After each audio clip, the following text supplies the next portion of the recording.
Φίλοι και φίλες, καλώς ήρθατε σε ακόμη ένα Shot Clock Podcast. Ηχογραφούμε σήμερα Σάββατο, let me check, 24 Ιανουαρίου και είμαστε εδώ πέρα σήμερα για να συζητήσουμε για τους All Stars του NBA.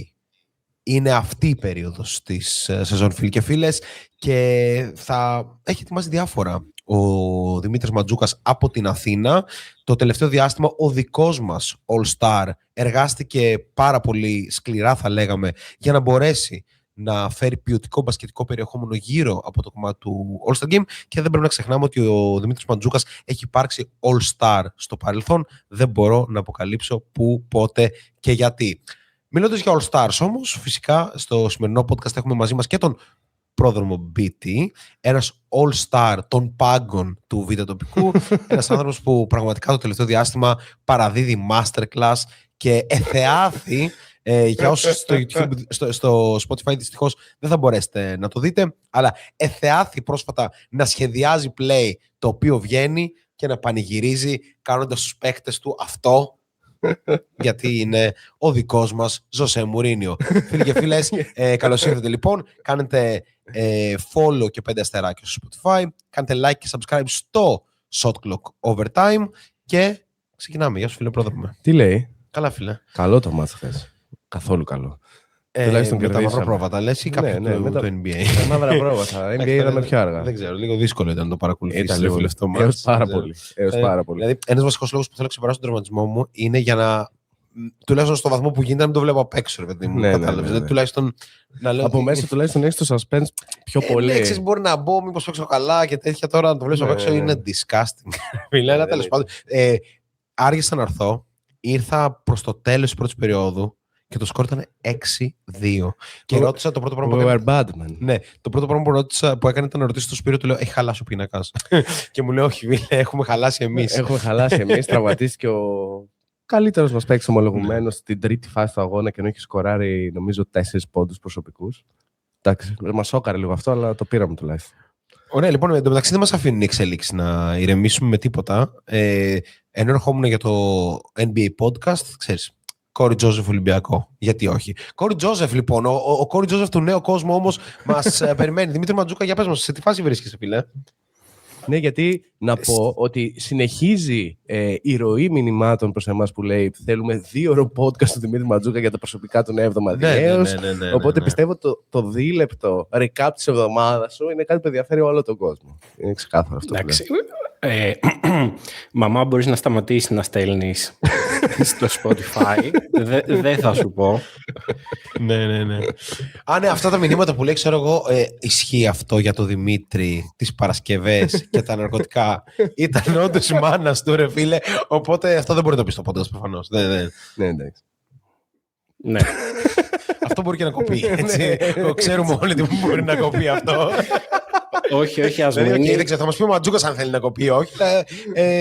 Να πούμε ότι εντάξει, είμαστε στο YouTube, βλέπουν και μικρά παιδιά, μακριά από καταχρήσεις, ουσίες κλπ. Ναι. Δεν ξέρω, μαμά, αν βλέπεις, που βλέπεις, γιατί σίγουρα εσύ στέλνεις να αποκαλύπτω πληροφορίες για την προσωπική μου ζωή, δεν έχω μπλέξει με τέτοια. Απλά κάθομαι και βλέπω αγώνες τις Παρασκευές. Αυτό, τίποτα άλλο. Το δικό μας ναρκωτικό είναι το NBA. Έτσι.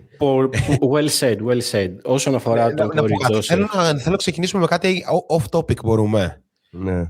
Παιδιά, τι συμβαίνει με τους Beckhams? Με τους Beckhams? Ισχύει ότι η Βικτόρια Beckham. Δεν ξέρω, το είδατε αυτό? Εδώ πάλι. Ρε φίλε, θέλω να ξεκινήσουμε με αυτό, γιατί πιστεύω ότι το κοινό μας θα μας βοηθήσει να ξετυλίξουμε το κουβάρι. Μάλιστα. Παίζει το εξής. Ο Brooklyn Beckham, ο γιος των Beckhams, που γενικά οι Beckhams διαχρονικά βγαίνουν σαν πολύ αγαπημένη οικογένεια, πολύ close κλπ. Παντρεύτηκε και μετά το γάμο έκανε unfollow όλη την οικογένεια. Ωραίος. Δεν ξέρω λεπτομέρειες κλπ. Αλλά τώρα επειδή το συζητούσαμε και στο group του Ballhog, Ματζού, δεν ξέρω αν το έχεις δει. Φίλε, αυτό που φαίνεται να γίνει είναι ότι η Βικτόρια ζηλεύει την ύφη της. Για τη σχέση που έχει με το γιο της. Μάλλον. Αλλά μήπως η Βικτόρια είναι Ελληνίδα? Έχουν φτάσει σε σημείο, όχι. Ελληνίδα μάνα. Όχι, δεν είναι καθόλου Ελληνίδα μάνα, είναι κάτι άλλο. Γιατί έχουν βγει κάτι δημοσιεύματα που λένε ότι η Βικτόρια Μπέκαμ. Ματζού, βοήθησέ με σε αυτό. Σε παρακαλώ. Κάπως έγλειψε το λαιμό του Brooklyn στην ώρα του γάμου, στο χορό. Θέλω. Τώρα την περιοχή μου, όπως κάνουν τα σκυλιά. Δεν ξέρω, επιτρέπεται μια μάνα Type-C να κάνει αυτό. Τι είδους νοοτροπία είναι αυτό, ρε φίλε? Δεν ξέρω. Ματζο, ξέρεις κάτι γι' αυτό? Ή θα συζητήσουμε για NBA? Εγώ θέλω να δώσω απλά ένα insight στον κόσμο που παρακολουθεί την εκπομπή και θέλει να μαθαίνει πράγματα για εμάς. 4 λεπτά πριν, κυριολεκτικά 4 λεπτά πριν, ο Νίκος Τσολάκης είπε: παιδιά, πρέπει να το πάμε γρήγορα. Έκανα το βίντεο για τον Κόρι Τζόσεφ. Δεν έχω πολύ χρόνο. Τσολάκης 4 λεπτά μετά. Παιδιά, τι παίζει με τον Brooklyn και τη μάνα του? Ρε φίλε, να σου πω κάτι. Σκέφτηκα ότι είμαι πιεσμένος και είμαι εδώ με τα φιλαράκια μου να με χαλαρώσουν. Εξαιρετικά. Άμα ξέρεις ότι η κοπέλα μου με στηρίζει στην επιλογή μου να καίω τα Σάββατα για να κάνω NBA podcast και Ευρωλιγκάτα podcast. Οπότε λέω εντάξει, γιατί να μην συζητήσουμε για αυτό το θέμα. Σωστό. Εγώ δεν έχω δυστυχώς να συνεισφέρω, γιατί δεν έχω παρακολουθήσει αυτό το σάγκα. Έχω παρακολουθήσει το άλλο σάγκα, το οποίο είναι αυτή τη στιγμή στην επικαιρότητα την μπασκετική και μας ενδιαφέρει ίσως κάπως περισσότερο. Το σάγκα των Lakers. Την φάση Succession. Δεν ξέρω αν έχετε πάρει χαμπάρι τι έχει γίνει με ένα ρεπορτάζ που βγήκε. Πολύ γρήγορα βγήκε ένα ρεπορτάζ από το ESPN, ένα Inside, που αναλύει την διαδρομή της οικογένειας Bass, το πώς άλλαξαν οι σχέσεις. Ο παλιός ιδιοκτήτης των Lakers, ο Jerry Bass, είχε 6 παιδιά σύνολο, ζωή να έχουν, και τους άφησε τους Lakers και από τότε έπαιξε... είχαν την πλειοψηφία των μετοχών και από τότε έπαιξε ένα τρελό, όποιος έχει δει Succession είναι ακριβώς το ίδιο, με πίσω μαχαιρώματα, συναντήσεις, αγορές μεριδίων, προτάσεις, ο ένας να τη φέρει στον άλλον. Ναι, μέχρι που πουλήθηκαν οι Lakers, όπως γνωρίζουμε, πριν από αρκετούς μήνες, και αυτό άφησε μια δυσάρεστη εντύπωση σε κάποιους από τα αδέρφια, οι οποίοι απολύθηκαν μετά από λίγο καιρό, κόπηκαν σχέσεις όλων με την ομάδα, πέρα από την Ginny Bass που ήταν η πρόεδρος και παρέμεινε πρόεδρος μετά από συμφωνία με τον νέο ιδιοκτήτη. Αλλά παίζουν ανατριχιαστικές λεπτομέρειες όσον αφορά τις συναλλαγές που έγιναν, τα υπόγεια deals, το πώς πραγματικά τα αδέρφια πήγαν και έστειλαν συμφωνίες με άλλους για να τη φέρουν στα άλλα αδέρφια. Και αυτό που με έχει συγκλονίσει περισσότερο απ' όλα είναι ότι υπάρχει, ρε παιδί μου, η αναφορά στο Succession, που είναι πολύ λογική για όποιον έχει δει τη σειρά. Υπάρχει μια άλλη αναφορά που οι φίλοι Αμερικανοί δεν μπορούν να τη πιάσουν. Για όποιον θυμάται το Τζέλα, Τζένι, Τζούλια, Τζίνα, είναι από το κλάμα... Έλα ρε. Η Τζέλα Δελαφράγκα είναι από μια ελληνική ταινία, το κλάμα βγήκε από το παράδεισο. Είχε κάνει πριν από αρκετά χρόνια hit, τέλος πάντων. Φίνος film τα υπόψη. Έχω ενθουσιαστεί. Ναι, ήταν μια προσπάθεια, ρε παιδί μου, remake κάπως της φάσης του παλιού ελληνικού κινηματογράφου. Παροδία κτλ. Έχει μείνει αυτό κάπως στην ιστορία και έχω ενθουσιαστεί με το γεγονός ότι ο Τζέρι Μπάς με την γυναίκα του, τη Τζοάν Μπάς, έχουν κάνει 6 παιδιά, τον Τζόνι, τον Τζιμ, την Τζίνι, την Τζέινι, την Τζέσι και τον Τζέσι και τον Τζόι. Τι κάνουμε εδώ? Γιατί δεν κάνουμε παιδιά για να το κάνουμε το ίδιο όνομα και είμαστε εδώ τώρα? Υπάρχει μια αιμονή με τον Τζέι που αδυνατό να συλλάβω. Υπαρκτό βέβαια αυτό. Ενώ το συναντάμε στην Αμερική με το Τζέιλεν, Τζέιλιν, Τζέλεν. Ναι. Αυτό είναι οκ. Εντάξει, έχουμε και πιο περίεργα. Είμαστε Crunch Time παλιά. Είχαμε συζητήσει για τα αδέρφια Τόμσον που έχουν ενδιάμεσα ονόματα Excellence. Ναι, αλλά αυτό είναι κουλτούρα, ρε παιδί μου, κάπως. Είναι κάπως έχει κατοχυρωθεί στην κουλτούρα των Αφροαμερικανών. Τώρα, στη φάση αυτή, το Johnny, Jim, Ginny, Janie, Jessie, Joy είναι ψηλοαστείο από τον Τζέι και την Τζοάν. Ναι, και θέλω πάρα πολύ να δω τη Μίρκα Παπακοσταντίνου να τους κατονομάζει. Αλλά μπορούμε να προχωρήσουμε σε κάτι πιο σημαντικό, όπως τα νέα του NBA, ενδεχομένως. Γιατί δεν θα σας κρύψω ότι έχω τρομακτική όρεξη για το σημερινό επεισόδιο. Αυτή τη στιγμή έχω πληκτρολογήσει κάτι στο Google. Ναι. Είναι, πιστεύετε, νέα το NBA? Όχι. Μπορώ να ποντάρω εκατομμύρια.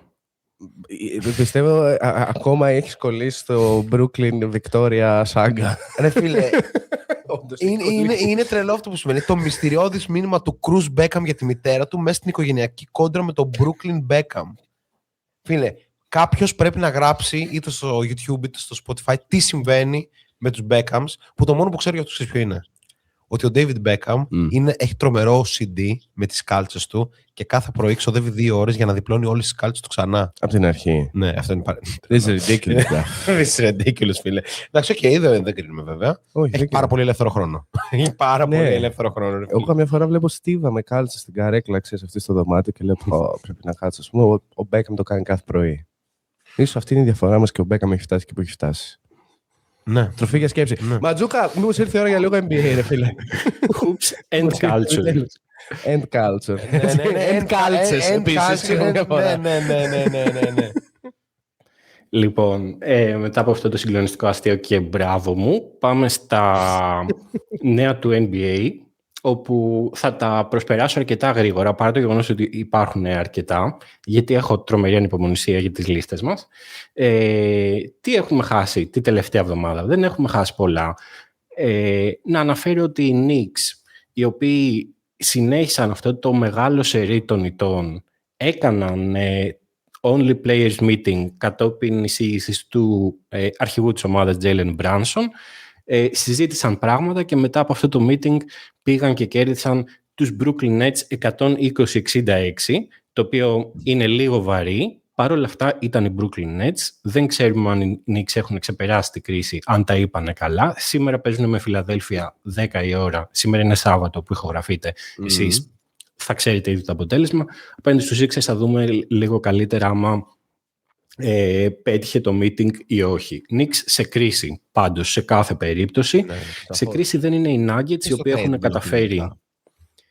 Ναι, σε κρίση δεν είναι οι Nuggets οι οποίοι έχουν καταφέρει να ξεπεράσουν βασικά την απουσία του Νίκολα Γιόκιτς και με πάρα πολλούς πρωταγωνιστές συνεχίζουν να κερδίζουν. 7-3 είναι στα τελευταία 10 παιχνίδια και έχουν παραμείνει στην τρίτη θέση της Δύσης σε απόσταση αναπνοής από τους Spurs.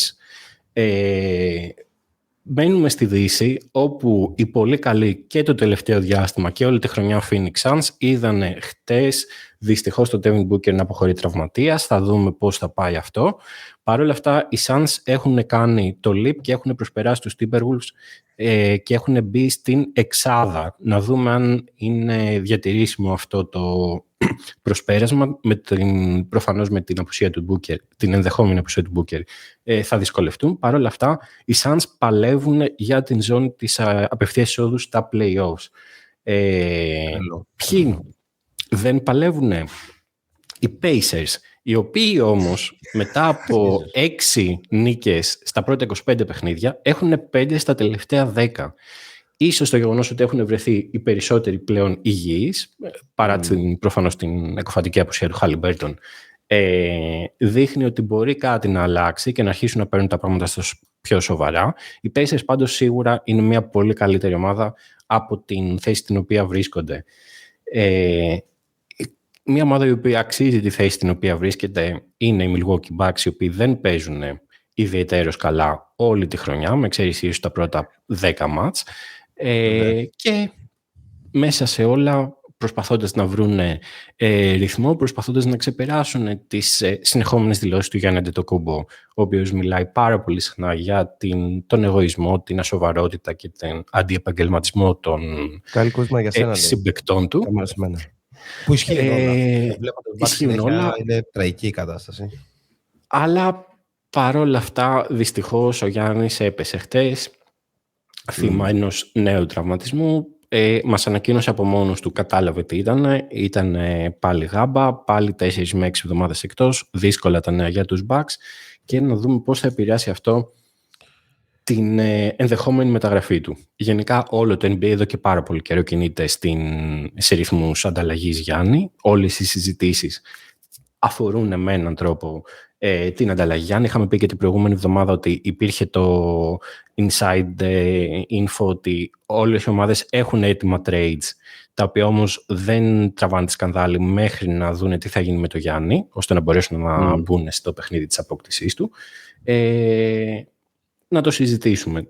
Κάτι άλλο που μπορούμε να συζητήσουμε είναι δυστυχώς ο τραυματισμός του Jimmy Butler, χιαστός. Οι Warriors ήταν σε καλό φεγγάρι, παίζανε καλό μπάσκετ και δυστυχώς ο Butler χάνει τη σεζόν και προφανώς ξεκίνησε κατευθείαν η κουβέντα για το πώς θα προχωρήσουν οι Warriors. Θα κάνουν κάποια ανταλλαγή, θα δώσουν τον Butler, θα κρατήσουν τον Butler. Έχουν ακόμα τη μετοχή του Jonathan Kuminga που μπορούν να χρησιμοποιήσουν, αλλά... Το πέταξε προχθές ο Κέρ στο παρκέ για να θυμίσει στη Λίγκα ότι είναι υπαρκτός παίκτης και ότι όντως μπορεί να έχει, ας πούμε, κάπου 18 πόντους μέσα ώρα. Και πράγματι έβαλε 20 πόντους, αλλά δυστυχώς οι Warriors χάσανε με 25, αν θυμάμαι καλά. Και τραυματίστηκε. Ναι. Τελευταίο, πριν σχολιάσουμε, γιατί νομίζω ότι αξίζει να αφιερώσουμε λίγο χρόνο και στον τραυματισμό του Jimmy Butler και το μέλλον των Warriors και στον νέο τραυματισμό του Γιάννη, και αν αυτό επηρεάζει κάπως το μέλλον, να αναφέρω απλά για τα πρακτικά και για το αγαπημένο segment της εκπομπής, το οποίο επιστρέφει, ότι ο Τζο Μαζούλα δήλωσε χθες όταν ρωτήθηκε για την ενδεχόμενη επιστροφή του Jason Tatum, ότι δυστυχώς I failed medical school, και έκλεισε το μικρόφωνο. Ναι. Είναι legend. Πάντως, εκτός από legend και εκτός από τα αστεία που κάνουμε, κάποια στιγμή πρέπει να κάνουμε ένα podcast αφιερωμένο στον προπονητή Τζο Μαζούλα. Στον προπονητή της χρονιάς. Έχει τους Celtics πολύ πιο ψηλά από το αναμενόμενο, με μπάσκετ που είναι όντως πάρα πολύ καλό και με πάρα πολλούς παίκτες να κάνουν overachieve. Έχουν τον Γκέτα και τον Λούκα Γκάρζα. Αυτή είναι η ψηλή της Βοστόνης. Συζητιόταν για Ευρωλίγκα το καλοκαίρι. Ναι, και το προηγούμενο της ομάδας που πάει καρφί για να διεκδικήσει τους τελικούς της Ανατολής. Είναι εντυπωσιακός. Για όσους δεν είδατε τα παιχνίδια της Παρασκευής, θεωρώ ότι έχουν μια σημειολογία. Συνέβησαν διάφορα μικροπράγματα, αναφορικά και με τα νέα. Δηλαδή, π.χ. Bucks χάνουν ενώ λείπουν οι 7 πρώτοι του Denver. Δηλαδή, ξεκινάει ο Gordon αλλά βγαίνει με τραυματισμό και Bucks χάνουν το match. Είναι αυτό. Νομίζω είναι breaking point. Θεωρώ ότι. Δεν ξέρω, είναι hot take να πούμε ότι ίσως είδαμε το τελευταίο παιχνίδι του Γιάννη με τη φανέλα των Bucks χθες. Εγώ πιστεύω ότι το είδαμε. Δηλαδή θα γίνει trade. Απλά αυτό που θέλω να συζητήσουμε είναι αν ο τραυματισμός του Γιάννη, που είναι ξανά στη γάμπα, αν αρχίζει να γίνεται κάποιο σοβαρό ζήτημα γύρω από αυτό. Δηλαδή ότι ο Γιάννης πρέπει να κάτσει έξω μέχρι το Σεπτέμβρη. Εντάξει, θα πάρει και ένα πολύ έντονο καλοκαίρι. Είχε αυτό. Το καλοκαίρι που έρθει θα είναι πιο light. Ναι, απλά το θέμα είναι ότι η ομάδα που θέλει να πάρει το Γιάννη, το θέλει να τον πάρει για να πάρει το πρωτάθλημα τώρα, και η πιθανότητα είναι κάποια ομάδα της Ανατολής. Δηλαδή η Knicks ή η Heat είναι η πραγματική προορισμοί. Εντάξει. Μπορούμε να φανταστούμε κι άλλες. Για πες μια. Θέλει και τρίτη ομάδα. Κάνα Golden State. Το Golden State δεν μπορεί να το κάνει. Ξέρεις γιατί? Γιατί δεν έχει αρκετά πράγματα να δώσει στους. Γι' αυτό να έρθει η τρίτη ομάδα να δώσει στους Bucks. Τι θα δώσει στους Bucks η τρίτη ομάδα? Εξαρτάται. Για κάποιο λόγο. Η τρίτη ομάδα και θα πάρουν το Γιάννη στον Golden State. Αυτό η φίλη μου. Με τίποτα. Okay. Η Washington είναι μια ομάδα με timeline μέχρι τα 27 χρόνια του Trae Young. Γιατί να πάρει τον Butler? Εγώ νομίζω ότι οι Warriors, βασικά Ματζούγκο θες να πεις κάτι, απλά νομίζω ότι οι Warriors αυτή τη στιγμή έπεσαν στο χειρότερο δυνατό σενάριο. Ο υπερβολικά ακριβοπληρωμένος Butler, που δεν είναι δημοφιλής στη Λίγκα, να τραυματιστεί, και τώρα μόνο salary dump μπορεί να γίνει. Να τον πάρει κάποιος για να γίνει expired το συμβόλαιο, το οποίο όμως δεν θυμάμαι πότε λύγει. Ναι. Του χρόνου. Είναι πάρα πολύ δύσκολο να γίνει trade εκεί πέρα. Εκτός άμα φορσάριο Adam Silver. Αυτό θέλω να φωνάξω εδώ και ώρα. Είναι η εποχή που ο Adam Silver αναλαμβάνει τα νούμερα. Σου λέει Στεφ, τελειώνει την καριέρα του. Δεν γίνεται να παίζει με τον Jimmy Butler και τον Draymond. Γιάννης Αντετοκούμπο. Για LeBron θα κάνουμε κάτι άλλο? Τι να κάνουμε για LeBron? Ούτε στο All-Star Game δεν θα μπει φέτος. Εγώ τον έβαλα βέβαια τιμητικά. Spoiler alert. Δεν είναι All-Star. Δεν είναι All-Star, αλλά πάμε παρακάτω λίγο να κλείσουμε με αυτά, γιατί ο Ματζούκας μας είπε παιδάκια, άκουσα κάπου την ώρα που μιλήσω, οπότε θέλω την τοποθέτηση αμέσως. Όχι, είπα αθώα παιδάκια που λέει δεν έχει αρκετά το Golden State. Θα πω ότι ούτε οι Lakers είχαν αρκετά για τον Λούκα Ντόντσιτς. Το ζήτημα είναι ότι οι Warriors δεν είναι Lakers βέβαια, για να δεχτούν τέτοιο τεράστιο δώρο. Παρ' όλα αυτά, στην πραγματικότητα οι Warriors δεν έχουν λίγα πράγματα. Δηλαδή έχουν αρκετά picks, έχουν σχεδόν όλα τα picks τους των επόμενων χρόνων, το οποίο είναι μια αρκετά δυνατή, ας πούμε, φαρέτρα από βέλη που μπορούν να χρησιμοποιήσουν. Άμα σε αυτά προσθέσουν, ρε παιδί μου, θα πρέπει να βάλουν προφανώς τον Butler μέσα Αλλά δεν ξέρω, και να πετάξουν, ας πούμε, έτσι για το γλυκαντικό και το Moody. Δεν ξέρω. Λόγω second April πρέπει να ματσάρουν συμβόλαια. Εκεί είναι πολύ λίγο δυσκολεύει. Ναι, πρώτον. Και δεύτερον, είναι πολύ σημαντικό. Δεν θα πάρουν μόνο τον Γιάννη. Πώς βλέπει η Λίγκα αυτή τη στιγμή Moody, Pods, Kuminga? Πώς τους βλέπει? Negative value βλέπει η Λίγκα. Βλέπει ένα πολύ ωραίο πακετάκι. Διαφωνώ πολύ με αυτό. Ματζού, διαφωνείς, αλλά είσαι biased. Και στο λέω. Έχω δει πάρα πολύ Warriors και φέτος. Τόμας, μπορείς να μας πεις ποια είναι η τιμή του Brandon Podziemski αυτή τη στιγμή? 2 picks δεύτερο γύρο. Είναι Brandin. Brandin Podziemski, ναι. Δεν είναι πολύ χαμηλή? Ναι, ο τρίτη χρονιά ισχύει. Ο Moody. Το Moody είναι πολύ χαμηλή, ενώ είναι ένας πολύ καλός ρολίστας. Ναι, εγώ νομίζω ότι για πραγματικό value οι ομάδες θα βρουν στον Jonathan Kuminga. Ναι, μόνο εκεί μπορεί να γίνει κάτι. Εν πάση περιπτώσει, νομίζω ότι το βασικό μας είναι το κομμάτι του Butler. Δηλαδή, οι Bucks θα πρέπει να αποφασίσουν τι μπορούν να πάρουν από το Γιάννη. Και νομίζω ότι οι Knicks έχουν το πιο σοβαρό πακέτο. Και από τους Heat και από τους Golden State. Δηλαδή, οι Knicks μπορούν να δώσουν έναν παίκτη τώρα ξέρουμε όλοι ποιον. Yes, sir. Τον Garland Towns. All-Star Boy. Και να δώσουν. Βγάζει νόημα για τους Knicks να δώσουν ό,τι πικ έχουν μέχρι το τέλος. Δεν έχουν και τρέλες. Μην φανταστείς. Δεν έχουν. Παίζει να έχουν κάτι δεύτερο γύρω Ματζού. Παιδιά, τα δώσαν όλα για τον Μίκα. Bridges έδωσαν 5. Ναι, εκεί έγινε κόλπο γκρόσο. Ναι, αυτή είναι η δυσκολία. Δηλαδή, με κάποιο τρόπο θα πρέπει να βρουν και πικ. Πρέπει να βρουν την ομάδα που θα δώσει τα picks. Ναι. Αλλά κάπως αυτή η ομάδα πρέπει να έχει να λαμβάνει. Εντάξει, και υπάρχει και δρόμος και για το Miami. Αν το Miami δεχόταν να δώσει τον Αντεμπάγιο, αλλά νομίζω ότι το Miami βλέπει τον Αντεμπάγιο σαν τον επόμενο Ντόνις Χάσελ. Δηλαδή, και όταν δεν θα είναι καλός, θα είναι εκεί και θα παίζει. Είναι πολύ ενδιαφέρουσα πάντως, παιδιά, η συζήτηση για το Γιάννη. Εγώ θα έλεγα όχι. Ότι το Miami, βασικά όχι το Miami, το Milwaukee, τον Αντεμπάγιο, δεν έχει να τον κάνει κάτι. Τον Ware θα πρέπει να πάρει. Ενώ και τον Ware θα ζητήσει και το Miami θα πρέπει να αποφασίσει άμα... Εντάξει, για το Miami θα έβγαζε νόημα να δώσει το Ware και το Hero για να πάρει τον Γιάννη. Καταρχήν ο Hero έχει αποδειχθεί ότι δεν είναι πολύ καλό fit. Δηλαδή όποτε δεν παίζει ο Hero κάνουν σερί. Και μόλις επιστρέφει ο Hero η ομάδα γίνεται ομάδα του 50%. Είναι λίγο δύσκολα τα logistics εκεί πέρα, γιατί είναι το ίδιο πράγμα με τον Powell. Απλά ο Powell μπορούμε να συμφωνήσουμε ότι είναι καλύτερος και στις δύο πλευρές του παρκέ. Ναι. Οπότε αυτό... Εγώ είχα ένα σενάριο στο μυαλό μου λόγω πιθανού ναυαγιού στο Memphis, αλλά μετά το παιχνίδι στο Λονδίνο, γιατί είχαμε και τα Europe Games στο ενδιάμεσο, έχει λίγο αλλάξει η φάση. Φαίνεται. Θα δούμε. Επίσης δεν θεωρούμε ότι ο Γιάννης έχει αρκετή δύναμη για να πει τους Bucks. Ξέρεις τι, δεν πάω στο Memphis, bro. Όχι, κάπως το Memphis να ήταν η τρίτη ομάδα που κάπως ο Μωράν μπορεί να κατέληγε σε ένα Milwaukee. Η τρίτη ομάδα να δίνει κάτι στο Memphis και... Κοίτα, εγώ αυτό που δεν μπορώ να κατηγορήσω τους Bucks είναι ότι έχουν λόγο να πιστεύουν σε ένα ιδεαλιστικό πλαίσιο ότι μπορούν να πάρουν την Ανατολή. Δεν υπάρχει αυτό. Σε ένα ιδεαλιστικό πλαίσιο. Γιατί η Ανατολή δεν είναι καλή. Αλλά σε ένα ρεαλιστικό πλαίσιο οι Bucks δεν ξέρουμε καν αν θα μπουν στα play-in. Γιατί είναι συγκλονιστικά κακοί. Και όλο αυτό το overachieve που μπορεί να περιμένουμε από διάφορους παίκτες δεν έχει γίνει. Δηλαδή, ο μόνος που έχει κάνει overachieve είναι ο Ryan Rollins. Αυτό. Όλοι οι υπόλοιποι είναι. Κάποιοι πηγαίνουν βασικά. Ο Κούσμα κατεβαίνει την κατηφόρα που λέγεται Ευρωλίγκα με πάρα πολύ γρήγορους ρυθμούς. Πολύ γκάζι. Ισχύει. Συγχαρητήρια. Ματζού, κάποια άλλη προσθήκη εδώ σε αυτό το segment? Όχι, δεν. Εγώ θέλω βασικά να σημειώσω, γιατί νομίζω ότι αξίζει να αναφερθεί, ότι ο Jimmy Butler ήταν καλός παίκτης για τους Warriors. Ναι. Ότι βοήθησε πολύ.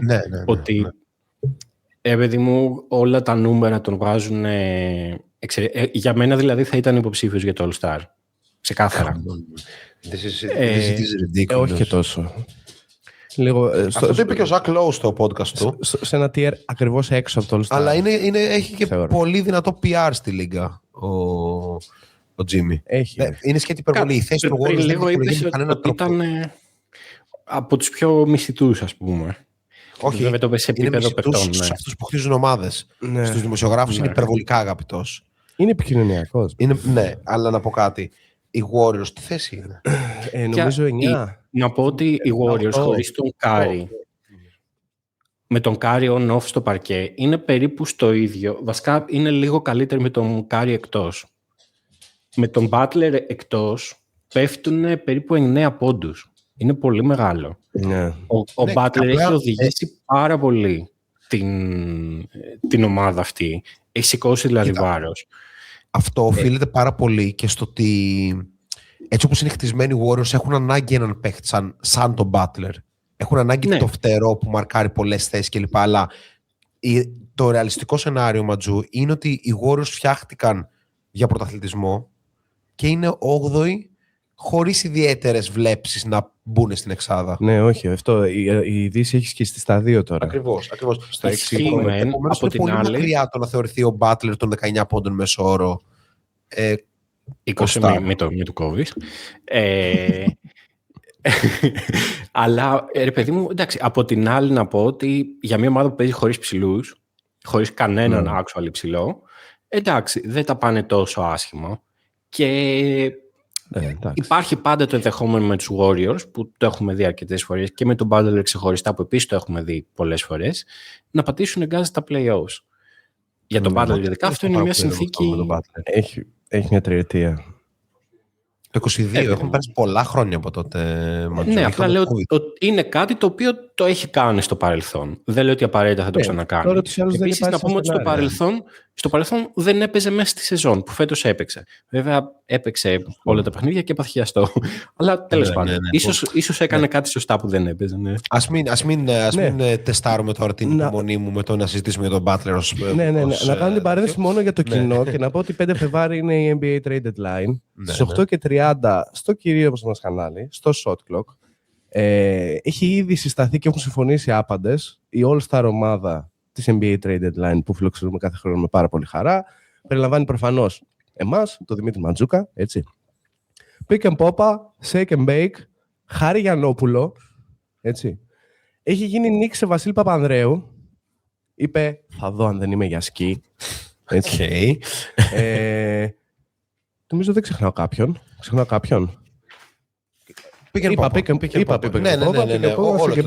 Όλο το team. Και άμα βρούμε και κάποιον άλλον μπορεί να προσθεθεί στο roster, αλλά αυτό θα είναι. Θα είμαστε big squad. Πάμε λίγο να συζητήσουμε πάντως, μιας και το έβαλε ο Ματζού το θέμα του All-Star. Νομίζω ότι είναι μια καλή αφορμή να συζητήσουμε λίγο για τους πραγματικούς All-Stars. Για αυτούς που όντως θα μπουν στο παιχνίδι ή που θεωρούμε εμείς που θα μπουν στο παιχνίδι, και σίγουρα και κάποια honorable mentions, ας πούμε, που αξίζει ο καθένας μας να συζητήσει. Οπότε, Ματζού, πάμε να κάνουμε αυτό αντί να λέμε θεωρητικούς. Είμαι πολύ έτοιμος για ένα podcast που θα συνέχιζε με 1 ώρα Τζο Μαζούλα και το μαγικό play που έστειλε. Το μάτι στην παράταση βάζω τον Ούγκο Γκονζάλες στα 10 δευτερόλεπτα να πάρει το σουτ. Αυτό νομίζω ότι πρέπει να δεσμευτούμε ότι την επόμενη εβδομάδα θα συζητήσουμε για trades και Τζο Μαζούλα. Μαντζού, πώς θα το πάμε? Θα κάνουμε το differential μας. Δεν θα πούμε λίστες τώρα. 3 λίστες. Όχι, δεν θα πούμε 3 λίστες. Έχω μαζέψει τις επιλογές σας, τις έχω εξετάσει και έχω ενθουσιαστεί. Έχω καταθέσει και τις δικές μου μετά από πάρα πολλές ώρες ανάλυσης και διλημάτων και ηθικών διλημάτων επίσης. Και θα σας πω απλά. Θα ξεκινήσουμε με την Ανατολή, όπου θα αναφέρουμε όλους τους παίκτες που έχουμε επιλέξει. Άμα θέλουμε μετά να προσθέσουμε κάποιον ως honorable mention, θα το συζητήσουμε. Παρ' όλα αυτά θα ζητήσω πολύ πολιτισμένα να καταλήξουμε σε μια 12. Κάποιοι θα πρέπει να κάνουν πίσω, κάποιοι όχι. Ανάλογα με τις ψήφους μας.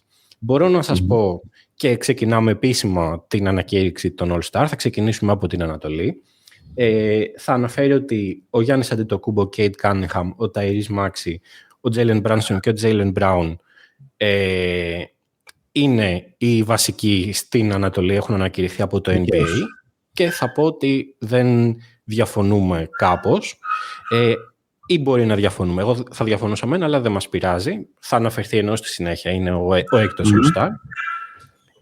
Πάντως, ενώ ότι δεν χρειάζεται να αφιερώσουμε πολύ παραπάνω χρόνο στο κομμάτι των βασικών, αν και από ό,τι φαίνεται μπορούμε πλέον να επιλέξουμε 8 παίκτες, καθώς ο Γιάννης δεν θα είναι στο All-Star. Αλλά δεν πειράζει, πάμε με αυτό. Χαλάει το σχεδιασμό μου. Ας ξεκινήσουμε την κουβέντα για το All-Star. Θα θυμίσουμε στον κόσμο ότι φέτος το All-Star αλλάζει μορφή και θα δημιουργηθούν από τους 24 επιλεγμένους παίκτες 3 ομάδες των 8, όπου η μία it was meant to be η Team World, δηλαδή οι μη Ευρωπαίοι.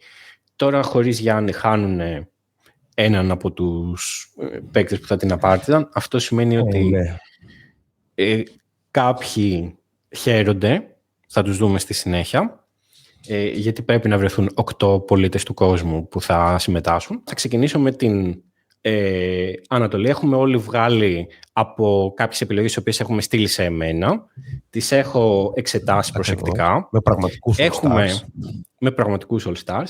Έχουμε βγάλει λοιπόν τα ballots μας και είμαι σε δύσκολη θέση, φίλες και φίλοι. Αλλά πραγματικά, χωρίς να θέλω εδώ πέρα να προσβάλλω κανέναν ή να φημώσω την ατζέντα του.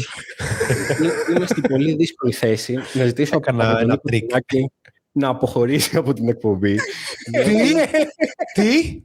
Βλέπω αυτή τη στιγμή εδώ πέρα στο μπάλο του 12 παίκτες στην Ανατολή και ως honorable mention διαβάζω το όνομα του Andrew Wiggins. Οπότε καταλαβαίνω. Δεν τον έβαλε στη 12η, ρε φίλε. Καταλαβαίνω ότι ο Νίκος δεν έχει πάρει στα σοβαρά αυτή την άσκηση που κάνουμε εδώ πέρα. Οπότε ας μείνουν να μιλήσουν εδώ πέρα τα παιδιά τα οποία ασχολήθηκαν, έψαξαν, διάβασαν στατιστικά. Δεν είναι λίγο σκληρό, πιστεύεις αυτό? Από το podcast, ρε φίλε. Δεν είναι πολύ ακραίο αυτό. Είναι δύσκολη η θέση μου, πραγματικά. Αλλά εγώ θέλω να ψηφίσω το κοινό για αυτό, για το αν είναι δίκαιο. Θα πει Πολ. Αν είναι δίκαιο το γεγονός ότι εκδιώχνουμε από το podcast που δημιούργησα σε κάποια στιγμή στο παρελθόν για να μου πει, ξέρω εγώ, ότι επειδή είχα την προσωπική μου, ας πούμε, καθαρά μπασκετικά, έτσι. Καθαρά μπασκετικά, χωρίς ατζέντα. Τι να πω, Ματζού, μπορώ να κάνω κάτι γι' αυτό. Είναι δύσκολη η Ανατολή, αλλά δεν είναι τόσο δύσκολη ώστε να καταφύγουμε σε λύσεις τύπου Andrew Wiggins.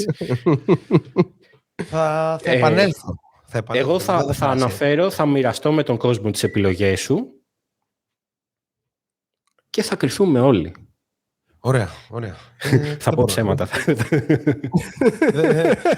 Δεν μπορώ να κάνω κάτι. Ελπίζω θα μείνω εδώ να επιβλέπω τη διαδικασία, ότι τουλάχιστον οι παίκτες που είπα με κάποιο τρόπο συμπεριλήφθηκαν. Και δεν θα υπάρξουν περαιτέρω αδιαφανείς διαδικασίες όπως αυτή της εκδίωξής μου από το podcast. Η συγκεκριμένη. Δεν μπορώ να τα βάλω όμως με Δημήτρη Ματζούκα. Ναι, είναι δύσκολο. Λοιπόν, γεια σου, φίλε. Χάρηκα. Είναι πολύ, πολύ άβολο. Ελπίζω να επιστρέψω. Δεν ξέρω τι πρέπει να κάνω για να επιστρέψω. Τα λέμε στο επόμενο τεστ. Λοιπόν, peace. Φιλιά. Γεια σου, Νικό. Λοιπόν, θα συνεχίσουμε εμείς όμως. Θα συνεχίσουμε. Προφανώς και θα συνεχίσουμε. Ναι. Λοιπόν, φίλες και φίλοι, δεν έχουμε ιδιαίτερη κουβέντα γύρω. Ξεκινάμε με την Ανατολή. Δεν έχουμε ιδιαίτερη κουβέντα γύρω από τους βασικούς, οι οποίοι ούτως ή άλλως έχουν επιλεχθεί από το NBA και να πούμε την αλήθεια, από συνδυασμό είναι ψηφοφορία κοινού 50% πόσο είναι των παικτών και ποιος άλλος είναι? Κοινό παίκτης, δημοσιογράφοι. Ναι, δημοσιογράφοι, μπράβο. Ναι. Και δεν διαφωνούμε, είναι ο Γιάννης, ο οποίος δεν θα είναι όμως όπως είναι σαφές. Δυστυχώς. Και αυτό κάπως βάζει μπουρλότο, τέλειος χειρισμός,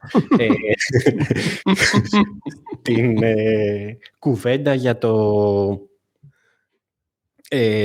φορμά του NBA, το οποίο αυτή την χρονιά αλλάζει. Έτσι. Είναι 8 παίκτες από την Ευρώπη, ενώ οι 12 βγαίνουν από Ανατολή και Δύση, αλλά μετά χωρίζονται σε 3 οκτάδες. Η μία θα είναι παίκτες του κόσμου, δηλαδή όχι οι Αμερικάνοι, και άλλες 2 θα είναι Αμερικάνοι. Τώρα με το Γιάννη εκτός, νομίζω ότι μπορούμε να φανταστούμε ποιος θα είναι αυτός που θα επιλεχθεί ως αντικαταστάτης. Εγώ τον κυκλώνω από τώρα. Εκτός αν είναι από πριν, ποιος ξέρει. Ας δούμε όμως τι έχουμε πει στους starters εννοείς. Όχι στους starters, ενώ ότι κανονικά θα ήταν 12 παίκτες, τώρα θα είναι 13 συνολικά. Ποντάρω τα λεφτά μου ότι αυτός ο οποίος θα μπει αναπληρωματικός θα είναι Ευρωπαίος ή Αυστραλός, ποιος ξέρει.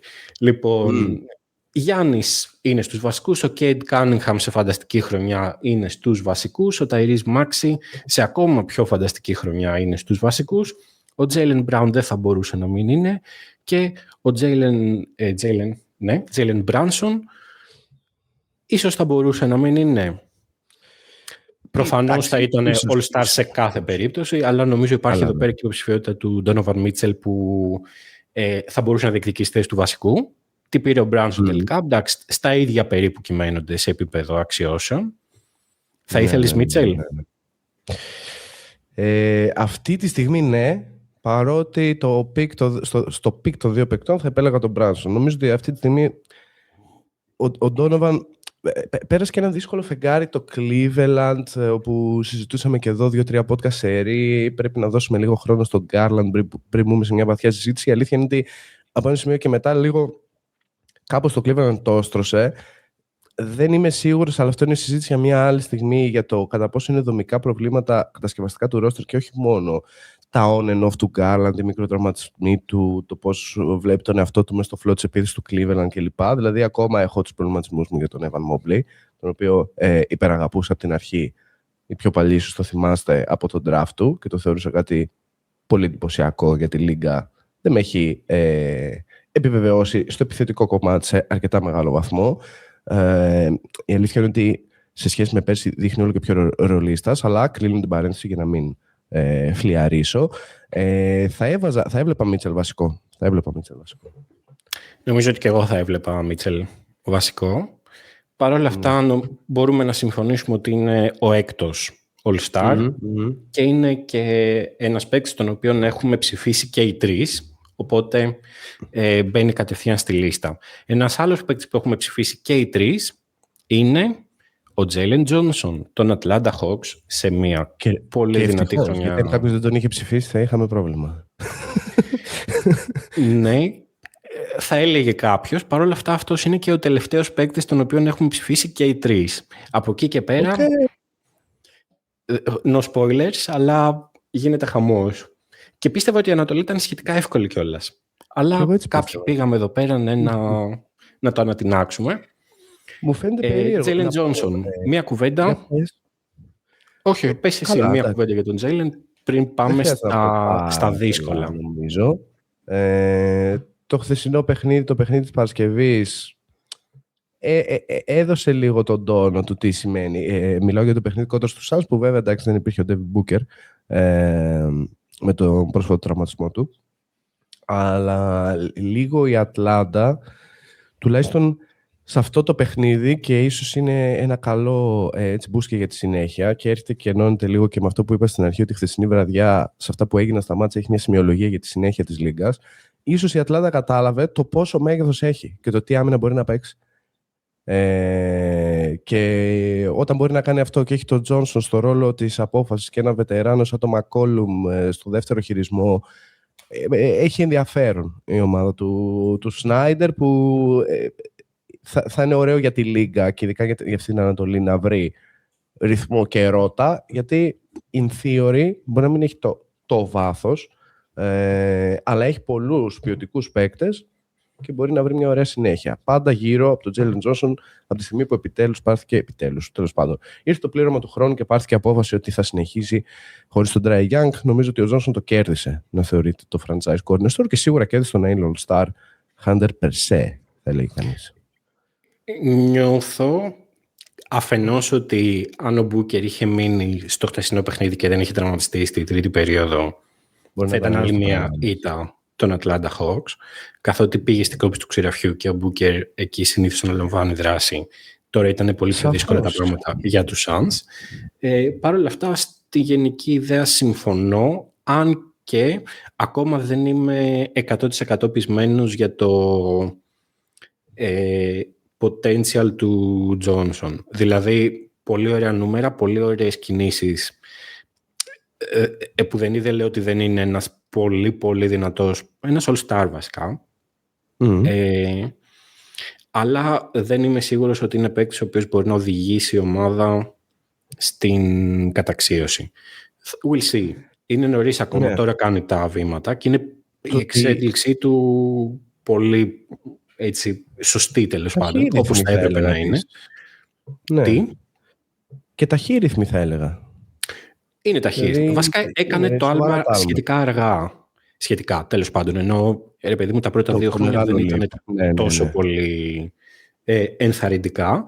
Αλλά από τη στιγμή που ξεκίνησε, πράγματι απογειώνεται με γρήγορους ρυθμούς, αλλά παραμένει κάπως για μένα το ερώτημα του αν μπορεί να οδηγήσει ομάδα σε contending, αν θα πρέπει να είναι το second piece σε ομάδα πρωταθλητισμού, έτσι. Γιατί τον οδηγεί στους Hawks στη 10η θέση, μια χαρά μπορεί και το κάνει. Το έχουν κάνει κι άλλοι. Πάμε στα πιο δύσκολα ερωτήματα. Παραδόξως, όπως προανέφερα, μόνο ο Donovan Mitchell και ο Jalen Johnson είναι οι παίκτες που έχουν επιλεχθεί και από τους 3. Ένας παίκτης ο οποίος έχει επιλεχθεί από 2 άτομα, και αυτά τα 2 άτομα είμαστε εγώ και εσύ, είναι ο Scottie Barnes. Ο Νίκος δεν τον επέλεξε. Ο Νίκος έχει επιλέξει τον Brandon Ingram από το Toronto. Οπότε συμπεριέλαβε τους Raptors, απλά επέλεξε άλλον παίκτη. Δεν είναι εδώ μετά την εξορία του για τις Ύβρις, ναι. Να υπερασπιστεί αυτή την επιλογή, οπότε μπορώ να πω ελεύθερα ότι ο Ingram κάνει καταπληκτική χρονιά και έχει τραβήξει μεγάλο κομμάτι του σκοραρίσματος του Toronto. Είναι αισθητικά από τους πιο όμορφους παίκτες στη Λίγκα και συνεχίζει. Είναι επίσης εντυπωσιακό το ότι για ένα παίκτη που κουβαλάει την ταμπέλα του injury prone, είναι τώρα top 5 σε λεπτά στη Λίγκα. Δεν χάνει τίποτα. Να δούμε πώς θα μείνει αυτό. Οπότε όλα αυτά υπέρ του. Έχω συγκρατήσει όμως στις σημειώσεις μου ένα βάναυσο 36% ποσοστό true shooting κιόλας, όχι, το οποίο σημαίνει το field goal είναι ακόμα μικρότερο, σε καταστάσεις clutch, και αυτό είναι κάτι το οποίο έχει ταλαιπωρήσει πολύ το Toronto φέτος. Και ακόμα πιο σημαντικό, νομίζω ότι για όποιον παρακολουθεί, ρε παιδί μου, Raptors, είναι κοφαντική η ποιότητα του Scottie Barnes και στις 2 πλευρές του παρκέ. Είναι δηλαδή κάπως σαφές το ότι αν πρέπει να πούμε ποιος είναι ο βασικός λόγος για τους οποίους το Toronto πάει αέρα, ο Scottie είναι μάλλον ο πιο σημαντικός όσον αφορά το επίπεδο παικτών, γιατί έχουμε και μια καταπληκτική επίδειξη προπονητικών ικανοτήτων εδώ στο Toronto. Αλλά ναι, στο δίλημμα Barnes-Ingram, οι δυο μας απαντήσαμε Barnes, ο Νίκος απάντησε Ingram. Δεν υπάρχουν λάθος απαντήσεις, αλλά αν υπήρχαν, ο Νίκος είναι πιο κοντά σε αυτή, θα μαντέψω. Συμφωνώ. Ναι, 22 πόντους πάντως έχει ο Ingram, 6 rebounds, 4 assist, το οποίο είναι πολύ καλό. Είναι λίγο παραπάνω από τον Barnes, ο οποίος Barnes όμως προσφέρει παντού και με 6 assist μέσα ώρα ένα παιχνίδι τραβάει πάρα πολύ και στο δημιουργικό κομμάτι του παρκέ. Επίσης να πω, για να κλείσω το δίλημμα αυτό, ότι χωρίς τον Barnes το Toronto είναι πολύ χειρότερο, βασικά είναι λίγο χειρότερο, χωρίς τον Ingram είναι λίγο καλύτερο στο παρκέ.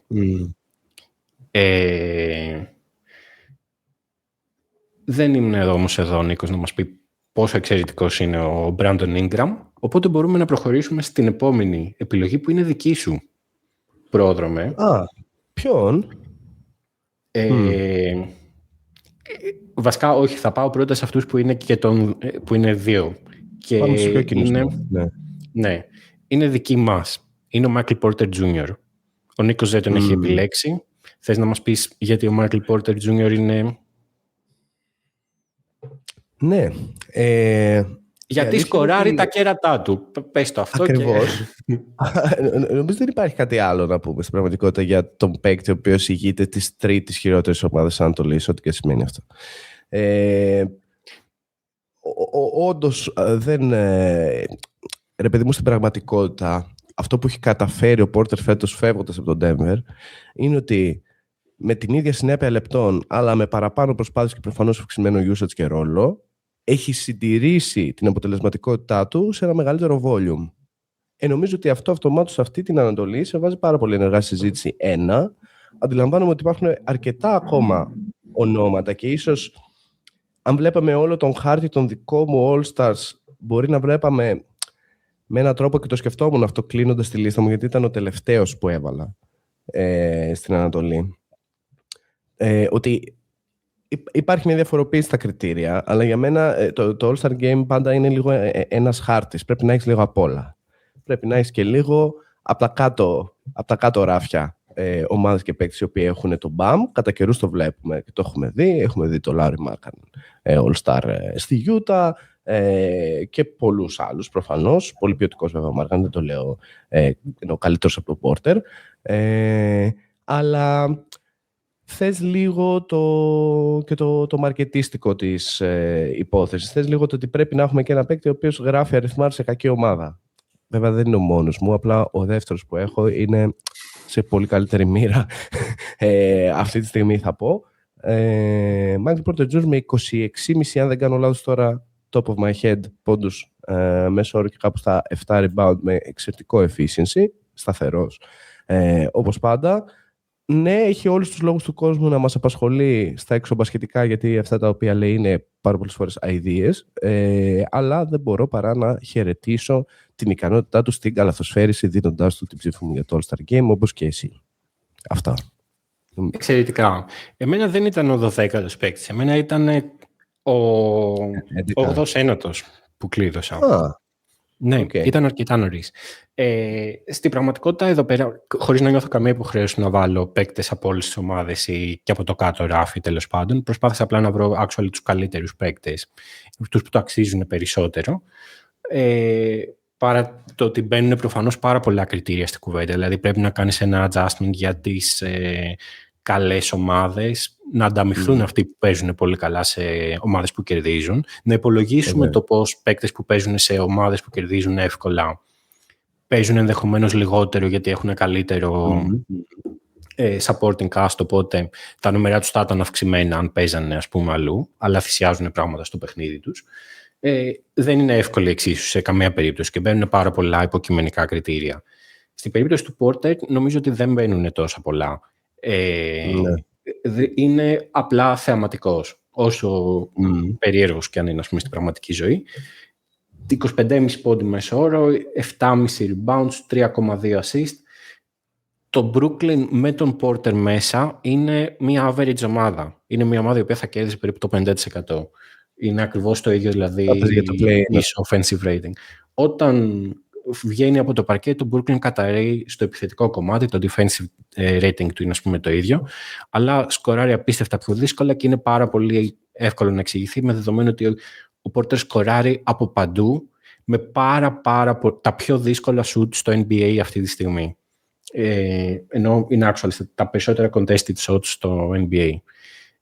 Στα οποία σουτάρει με 41% από το τρίποντο και 61% true shooting. Τρομερός, του αξίζει, έκανε το άλμα φέτος και κάνει σεζόν καριέρας. Θα δούμε αν μπορεί να το κάνει αυτό και σε καλύτερη ομάδα. Είναι και από τους παίκτες που θα συζητηθούν για ανταλλαγή. Ναι, επόμενος. Παίκτης που έχετε επιλέξει εσύ και ο Νίκος, αλλά όχι εγώ. Disclaimer, ίσως έκλεψα λίγο υπό την έννοια ότι μάλλον ήταν ο 12ος μου, αλλά αφού τον επιλέξατε και οι δύο, αποφάσισα να ψηφίσω κάποιον άλλον, γιατί δεν θεωρώ ότι είναι παίκτης που θα έπρεπε να μπει πανψηφί. Παρ' όλα αυτά, δεν σας αδικώ που επιλέξατε τον Norman Powell. Ναι ρε φίλε, εντάξει. Αντικειμενικό. Αντικειμενικό δεν είναι. Τέλος πάντων, ναι. Πιστεύω ότι υπάρχουν άλλοι που είναι για πιο ψηλά. Καταλαβαίνω το case. Είναι ο παίκτης ο οποίος τραβάει single-handedly την επίθεση του Miami. Okay.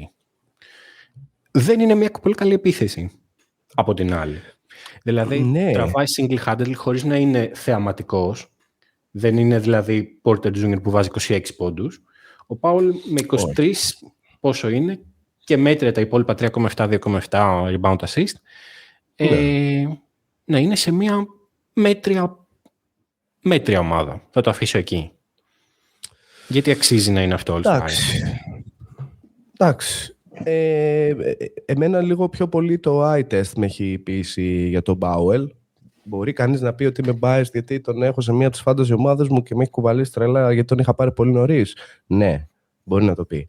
Αλλά η πραγματικότητα είναι ότι είναι τόσο δυσλειτουργική η επίδυση του Μαϊάμι όταν δεν είναι αυτός μέσα ώρες-ώρες, που όταν μπαίνει, βλέπεις πάρα πολύ συχνά το φαινόμενο του όποιος έχει την μπάλα και κατεβαίνει στον πρωτεύον δευτερεύον ενδιασμό, απλά να ψάχνει το πού είναι ο Πάουελ, με τον Πάουελ να έχει πλήρως την αντίληψη ότι η ομάδα παίζει και τρέφεται μέσα από αυτό, κρατώντας διαρκώς απόσταση στο διάδρομό του από τον παίκτη που να το μαρκάρει και τον περιμένει, ξέρω εγώ, στα 7 και 25 να το μαρκάρει, ας πούμε. Και δεν το μαρκάρει από το κέντρο και μετά. Οπότε βλέπουμε τον Πάουελ να στάρει από τα 8, βλέπουμε να χτυπάει σε close out.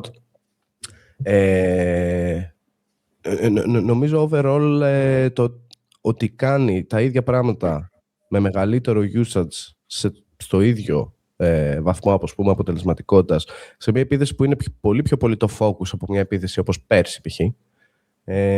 Είναι αυτό το οποίο με έχει εντυπωσιάσει. Καταλαβαίνω το δεν είναι για παμψηφί, ενώ υπάρχουν άλλοι οι οποίοι προφανώς είναι, τους είπαμε, ο Μίτσελ, ο Τζόνσον και προφανώς οι starters. Αλλά ένιωθα μέσα μου ότι κάποιον έπρεπε να βγάλω από το Μαϊάμι. Ίσως αυτό δεν είναι το καλύτερο κριτήριο για την επιλογή των All-Star. Βέβαια δεν είμαι και Νίκος Τσολάκης να έχω βάλει τον Andrew Wiggins στα honorable mentions μου, έτσι. Ναι. Θα μπορούσε να γίνει case για τον Bam, νομίζω λίγο πιο δύσκολα.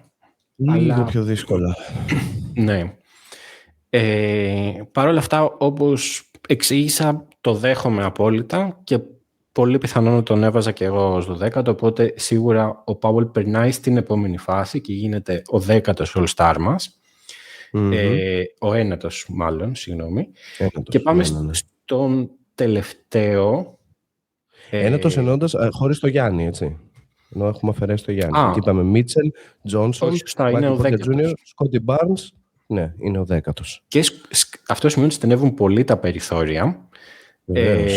Πάμε να δούμε και τον ενδέκατο που έχει κερδίσει 2 ψήφους, που είναι ψήφοι από εμένα και τον Νίκο. Και ίσως εδώ πέρα έχει γίνει ένα μικρό, δεν ξέρω άμα θα το χαρακτηρίζα reach. Είναι ο Franz Wagner. Είναι λίγο ατζέντα. Είναι ο Franz Wagner. Ήταν στη συζήτησή μου για το 12, αλλά μου ήταν πάρα πολύ δύσκολο λόγω χαμηλού αριθμού παιχνιδιών. Δεν είναι ότι δεν το ακούω. Είναι ωραίο. Είναι ωραίο και στην πραγματικότητα είναι 26 παιχνίδια. Είναι πάνω από τα μισά. Ναι, είναι στο όριο. Νομίζω ότι η εικόνα των Magic χωρίς αυτόν είναι ένα πολύ καλό επιχείρημα για να ψηφιστεί. Η παρουσία του όταν παίζει είναι τα νούμερα του, νούμερα all-star, παιδί μου. Δηλαδή είναι 22,5 πόντι, 6 rebounds, 4 assist. Η Magic είναι πολύ χειρότερη με αυτόν εκτός παρκέ. Πέφτει πάρα πολύ τόσο το επιθετικό όσο και το αμυντικό τους rating. Πολύ. Το οποίο δεν συμβαίνει. Μάντεψε με ποιον δεν συμβαίνει. Με ποιον είναι καλύτερη εκτός παρκέ. Είναι πολύ καλύτερη το Μπανκέρο εκτός παρκέ, σύμφωνα με τα... Χθες να πω για το κοινό ότι έστειλα τις λίστες μου στο Ματζούκα στις νομίζω 5 παρα 5 το πρωί, γιατί είχα μία ανοιχτή θέση στη Δύση, θα συζητήσουμε για σε λίγο, και έβλεπα ένα μάτς που αφορούσε αυτόν τον παίκτη και είχα αποφασίσει μέσα μου ότι είμαι τόσο σπασμένος σε ποιο να το δώσω, που θα περιμένω να δω τι θα κάνει στο κλείσιμο του μάτς αυτός ο παίκτης. Γι' αυτό πήγε και τόσο αργά. Είχα μέσα και διάφορους παίκτες που είχα κάνει μια συνολική καταγραφή από την αρχή. Ο Πάολο Μπανκέρο δεν ήταν καν μέσα. Ναι. Δηλαδή, όταν κάθεσαι να κάνει, παιδί μου, τη λίστα των All-Star, γράφει τα μεγάλα ονόματα όλων των ομάδων, ξέρω. Μπαμ. Μετά έχει μπροστά σου να σου είναι λίγο πιο εύκολο να σβήνεις, να γράφεις, να σβήνεις, να γράφεις. Τον Μπανκέρο δεν τον έβαλα καν. Είμαι απογοητευμένος. Ούτε και εμένα. Έχω εδώ. Έχω εξετάσει, δεν ξέρω αν βλέπεις την κάμερα, είναι περίπου 25 παίκτες Ανατολή και άλλοι τόσοι Δύση. Ο Μπανκέρο δεν υπήρξε. This is sad. Είναι λίγο στενάχωρο. Ενώ χώρισε ο Μπράντον Μίλλερ, ας πούμε. Δεν μπήκε σοβαρά υποψήφιος, αλλά τον εξέτασα, ρε παιδί μου. Ήθελα να δω άμα... Χαιρέτησε την απόδοσή του, ναι. Χαιρέτησα την απόδοσή μου. Χαιρέτησα και την απόδοση άλλων 2 παικτών στις σημειώσεις που έγραψα έτσι για την πλάκα. Και μετά οι 2 αυτοί παίκτες ψηφίστηκαν από εσένα και τον Νίκο, οπότε θα το σχολιάσουμε αυτό. Τέλος πάντων, είναι ο Φραντς ο 11ος και τώρα πάμε σε μονοσταυριές. Είναι παίκτες που έχουν ψηφιστεί από μία φορά από τον καθένα μας. Ο Νίκος έχει δώσει τον Jalen Duren και η αλήθεια είναι ότι ήμουνα πάρα πολύ υπέρ αυτού του ενδεχομένου, αλλά εδώ μίλησε κάπως η καρδιά. Δηλαδή, στην πραγματικότητα, είναι ένας πολύ καλός παίκτης, αδιαμφισβήτητο. Είναι ένας παίκτης ο οποίος έχει βοηθήσει τον Detroit να είναι στην πρώτη θέση της Ανατολής. Βέβαια. Είναι ένας παίκτης του οποίου τα advanced είναι όχι απλά αξιοπρεπέστατα, είναι πολύ καλά. Είναι, ρε παιδί μου, ένας χρήσιμος παίκτης που βοηθάει και κερδίζει η ομάδα. Είναι όμως πολύ βαρετός. Δηλαδή, δεν πήγε η καρδιά. Για κάποιον μπορεί να είναι θεαματικός, έτσι. Δηλαδή, πηδάει ψηλά, κόβει, καρφώνει, okay. Στην πραγματικότητα όμως νιώθω ότι δεν είναι ακόμα τουλάχιστον τόσο εξαιρετικός στο άθλημα ώστε να αξίζει να μπει στο All-Star, παρά το γεγονός ότι είναι ένας πάρα πολύ καλός και χρήσιμος παίκτης και ίσως βοηθάει περισσότερο την ομάδα σε winning basketball από κάποιον άλλο που έχουμε πει στη συνέχεια. Ναι. Τώρα εντάξει, ο Duren όντως είναι παίκτης winning culture, winning basketball. Εμένα ο προβληματισμός μου με αυτού του τύπου του centers είναι πάντα μην πέσουμε σε μία περίπτωση, και δεν πιστεύω ότι το παιδί είναι τέτοιο, θεωρώ ότι είναι πολύ καλύτερος παίκτης. Άντρε Ντράμοντ, ξέρεις, τότε σκύνει το crescendo 4-5 ετών, πόσο ήταν, ίσως και περισσότερο, είμαι ο top rebounder, παίρνω και κάποιες all-star εμφανίσεις. Εντάξει, ο Ντράμοντ ήτανε εξαιρετικός με έναν τρόπο. Ήτανε, αλλά δεν ξέρω, ίσως και ταυτόχρονα θέλω και κάτι παραπάνω το all-star game. Ναι. Για τον Ντράμοντ, ρε παιδί μου, βοηθάει. Έχει συνεισφέρει και η πτώση του μετά την ηλικία των 29, ας πούμε, εκεί, και οι τραγικές του επιδόσεις στις βολές που ήταν αστείες, στο να δημιουργηθεί ένας μύθος, ξέρεις ότι είναι λίγο άμπαλος. Στην πραγματικότητα δεν ήταν ποτέ άμπαλος. Όχι, άμπαλος το λέω σε επίπεδο NBA πάντα, έτσι.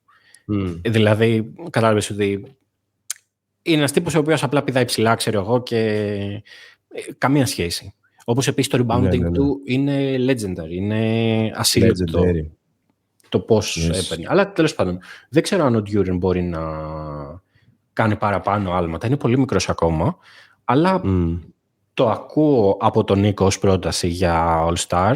Ήμουνα πολύ κοντά και εσύ ήσουν πολύ κοντά από ό,τι λες. Απλά είναι αυτό το πράγμα θέλω κάτι λίγο παραπάνω να με ενθουσιάζει. Και αυτό το κάτι, πάμε στην επόμενη επιλογή. Βγάζω την μία μονοσταυρία του Νίκ που ήταν ο Brandon Ingram, γιατί την σχολιάσαμε ήδη. Πάμε σε κάτι σε μια δική σου επιλογή που είναι ακριβώς το αντίθετο από αυτό που είπαμε. Και μόλις ανέφερα θέλω κάτι που να με ενθουσιάζει. LaMelo Ball έχει ψηφίσει ο πρόδρομος για All-Star το 2026. Και είμαι περήφανος. Δεν ξέρω, παρόλα αυτά δεν πήγε το χέρι, ρε παιδί μου, δεν πήγαινε. Εδώ δεν πήγαινε περσινές χρονιές, ας πούμε. Δεν πρόκειται ποτέ να μου τρώσω σε κάποιον ο οποίος επιλέγει το LaMelo Ball για All-Star. Αν μου έλεγες ότι είναι ένας από τους 12 καλύτερους παίκτες Ανατολές, θα σου έλεγα πρόσχε. Ναι, είσαι τρελός. Αλλά ναι, για μια γιορτή του μπάσκετ που θέλεις την τρέλα σου, το να πάρεις έναν από τους πιο θεαματικούς παίκτες, τους πιο τρελούς παίκτες, τους πιο χαοτικούς παίκτες, είναι ok. Παρ' όλα αυτά, σου βάζω αντίλογο. Είναι πολύ κακή χρονιά του Λαμέλο και είναι πολύ κακή χρονιά και σε σχέση με τις προηγούμενες χρονιές του. Έχει πέσει από τους 25 στους 19, κάνει παιχνίδια που έχει μονοψήφιους αριθμούς πόντων. Παίζει 27 λεπτά, βέβαια. Παίζει πολύ λιγότερο, ναι. Παίζει νομίζω ότι στη Σάρλοτ έχουν μια κατεύθυνση πλέον και πιθανώς έχει γίνει μια συζήτηση με τον παίκτη και έχει συμφωνήσει κλπ. Ότι φιλαράκι, οι αστράγαλοι σου γενικά θέλουν δουλίτσα. Δεν γίνεται να σε χάνουμε 3 μήνες κάθε χρόνο. Παίζει 27 λεπτά. Ούτως ή άλλως δεν κυνηγάμε κάτι ακριβώς. Τώρα, άμα ευθυγραμμιστούν οι πλανήτες, μπορεί να τους δούμε στη δεκάδα. Ίσως. Αλλά ως εκεί, κυρίως γιατί οι Bucks είναι κακοί, δεν υπάρχει κάποιος άλλος λόγος και ότι είναι λίγο ανοιχτό, ας πούμε, το πλαίσιο. Αλλά ήταν καθαρά με μια παιδικότητα, θα την πω, η συγκεκριμένη επιλογή, η οποία έγινε κάπου στο 11. Ναι, νομίζω 11 πήρα το Λαμέλο και 12 το Porter Junior. Στη λογική ότι είναι All-Star Game, ρε φίλε. All-Star Game. Θα αναφερθείς λογικός και σε άλλους παίκτες οι οποίοι έχουν την αξία. Δηλαδή, ήδη ο Duren είναι μέσα. Θα πούμε και μερικές ακόμα μονοσταυρίες, φαντάζομαι, που σίγουρα αξίζουν. Έχουμε άλλες 2 μονοσταυρίες. Η μία αξίζει να είναι, η άλλη είναι του Νίκου. Όχι. Ναι, οπότε αυτό δεν έχω κάτι άλλο για το case μου. Είναι μια μέτρια χρονιά. Ωραία, θα σε καλέσω να σχολιάσεις την επόμενη επιλογή του Νίκου. Μονοσταυρία του Νίκου, που είναι ο Joel Embiid. Μπερδεύτηκε. Δεν ξέρω. Στην αρχή μου φάνηκε κάτι ποτάχθες, δεν ξέρω, λες να μπερδεύτηκε. Δεν ξέρω. Του λέω, στην αρχή μου φάνηκε αστείο. Στην πραγματικότητα μετά άρχισα να το σκέφτομαι. Χωρίς να λέω ότι είναι ακριβώς το αντίστοιχο, να πω ότι και ο Καουάι, ρε παιδί μου, που προερχόταν από τέλος πάντων όχι καλή κατάσταση, άργησε να πάρει μπρος. Δεν ήταν τόσο κακός όσο ήταν ο Embiid στην αρχή της χρονιάς, αλλά το μυθικό επίπεδο εμφανίσεων που έχει αυτή τη στιγμή ο Καουάι δεν το είχε σε όλη τη σεζόν. Ο Embiid έχει πατήσει γκάζι και αυτό είναι σαφές. Ο Embiid των τελευταίων παιχνιδιών είναι καλός. Είναι οριακά καλός για να μπει. Έχει ακόμα προβλήματα. Έχει στιγμές που χάνεται στην άμυνα, κυρίως λόγω του ότι σταματάει απλά να κινείται, γιατί χρειάζεται δυνάμεις ή δεν έχει τη διάθεση οτιδήποτε. Μάλλον χρειάζεται δυνάμεις. Αλλά σε κάθε περίπτωση, ενώ πλησιάζει προς το να γίνει ένας normal Joel Embiid, νομίζω ότι φέτος δεν είναι ακόμα. Θα ήθελα να ακούσω τον Νίκο να υπερασπίζεται αυτή την επιλογή και μπορεί με έναν τρόπο να με έπιθε, αλλά ευτυχώς ή δυστυχώς τον πετάξαμε έξω, οπότε... Ναι, το πετάξαμε έξω. Ο Joel Embiid, το οποίο αυτό που θα έλεγα σε σχέση με πέρσι, πέρα από το ότι όλα είναι λίγο πιο αργά, λίγο πιο βαριά, λίγο πιο έτσι κινηματογραφικά. Το βλέπεις όμως ότι ανεβαίνει. Το βλέπω ότι ανεβαίνει. Η βασική αλλαγή νομίζω σε σχέση με πέρσι είναι ότι αν πήγαινα ας πούμε στη λίστα το Fantasy και είχα την εξουσία να αλλάξω κάποια πράγματα, εκεί που λέει Joel Embiid Center, θα έκανα Joel Embiid Power Forward Center.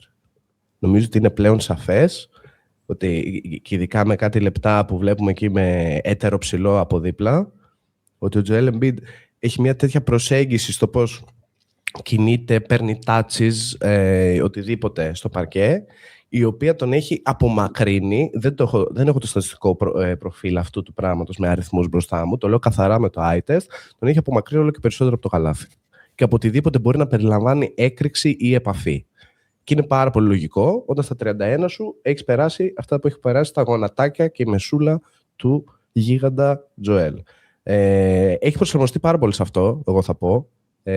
Είναι αυτό το καλύτερο σε εισαγωγικά για τη Φιλαδέλφια? Όχι, αλλά είναι τόσο καλό ο Μάξι, τόσο καλό ο Edgecomb, τόσο καλό το σύνολο, είναι καλό το coaching, που με λίγο καλύτερο, έως αρκετά καλύτερο για να είμαι ειλικρινής, Paul George, η Φιλαδέλφια έχει μια δυναμική να είναι καλύτερη επίθεση της Ανατολής. Δεν ξέρω αν συμφωνείς ή διαφωνείς με αυτό ή το θεωρείς πολύ hot. Δεν ξέρω πού βρίσκεται αυτή τη στιγμή, θα το ελέγξω κιόλας, αυτό ελέγχεται εύκολα. Το δέχομαι ασυζητητή. Αλλά, συμφωνώντας σε όλα, θέλω να πάω σε μια αντίστοιχη περίπτωση, όπου μου έκανε μεγάλη εντύπωση ότι ήσουν ο μόνος ο οποίος τον ψήφισες. Και είναι ο Καρλ Άντονι Τάουνς. Ήθελα να υψώσω ανάστημα απέναντι στον Καρλ. Η αλήθεια είναι ότι θα ήταν επίσης μια κάπως επιλογή αυτόματη. Και αλήθεια είναι ότι εντάξει, τα νούμερα του δεν είναι τρομερά, είναι 21 πόντι, 11,5 rebounds, αλλά αρκετοί ας πούμε τον έχουν υποστηρίξει. Από την άλλη, είναι ένας παίκτης στον οποίο η ομάδα του ψάχνει απελπισμένα να τον δώσει ανταλλαγή. Και είναι σαφές ότι κάτι δεν πάει καλά στη Νέα Υόρκη. Δεν σε εμπόδισε αυτό από να τον βάλεις και είναι λογικό, δεν είναι αυτό από μόνο του. Το πώς έχει καταστρέψει σε κλάτς καταστάσεις στη Νέα Υόρκη όμως σε επηρεάζει? Με 40% ευστοχία και όλους τους δείκτες της Νέας Υόρκης να πέφτουν όταν είναι μέσα. Είμαι λίγο διχασμένος. Να πω το αγαπημένο μου stat για τον Καρλ Άντονι Τάουνς, που είναι ότι τα επιθετικά φάουλ στη Λίγκα είναι, δεν θυμάμαι ποιος είναι τρίτος, έχει γύρω στα 23. Μετά έχει 33 τύπου ο Τζάρεν Τζάκσον, απόσταση 10 φάουλ από τον τρίτο και όλο το υπόλοιπο NBA. Δηλαδή ο Τζάρεν Τζάκσον είναι αρκετά παραπάνω από οποιονδήποτε. Αλλά ο Καρλ Άντονι Τάουνς έχει 43, δηλαδή ακριβώς ένα παραπάνω από το διπλάσιο, ένα λιγότερο από το διπλάσιο από οποιονδήποτε δεν είναι ο Τζάρεν Τζάκσον. Και είναι κάτι το οποίο είναι απόλυτα εμφανές για όποιον βλέπει η Νέα Υόρκη, γιατί ο Καρλ Άντονι Τάουνς φέτος, για κάποιο λόγο, δεν είναι κάτι καινούργιο στο παιχνίδι του, αλλά τον έχουμε δει άπειρες φορές, απλά είναι ένα κυβέρνητο καράβι που τρέχει και επειδή δεν έχει τη δυνατότητα ακριβώς, δεν θα τον λέγεις το πιο επιδέξιο ας πούμε και τον πιο ευλίγιστο άνθρωπο στον κόσμο, απλά πέφτει πάνω σε κόσμο. Πέφτει πάνω συνέχεια. Ναι, αλλά επειδή είναι κάπως μονοθεματική ας πούμε αυτή η προσέγγιση του αθλήματος, βλέπουμε συνέχεια τον Καρλ Άντονι Τάουνς να επιχειρεί μπούκες και απλά οποιοδήποτε είναι εκεί να στείνεται μπροστά του και δεν μπορεί να το γλιτώσει, πέφτει πάνω του. Έχει μια περίεργη χρήση του αγκώνα του. Ναι. Προσπαθεί να περάσει από μέσα σου. Δεν έχει κάποιο τεχνικ, κάποια κομψότητα αυτό το οποίο συμβαίνει.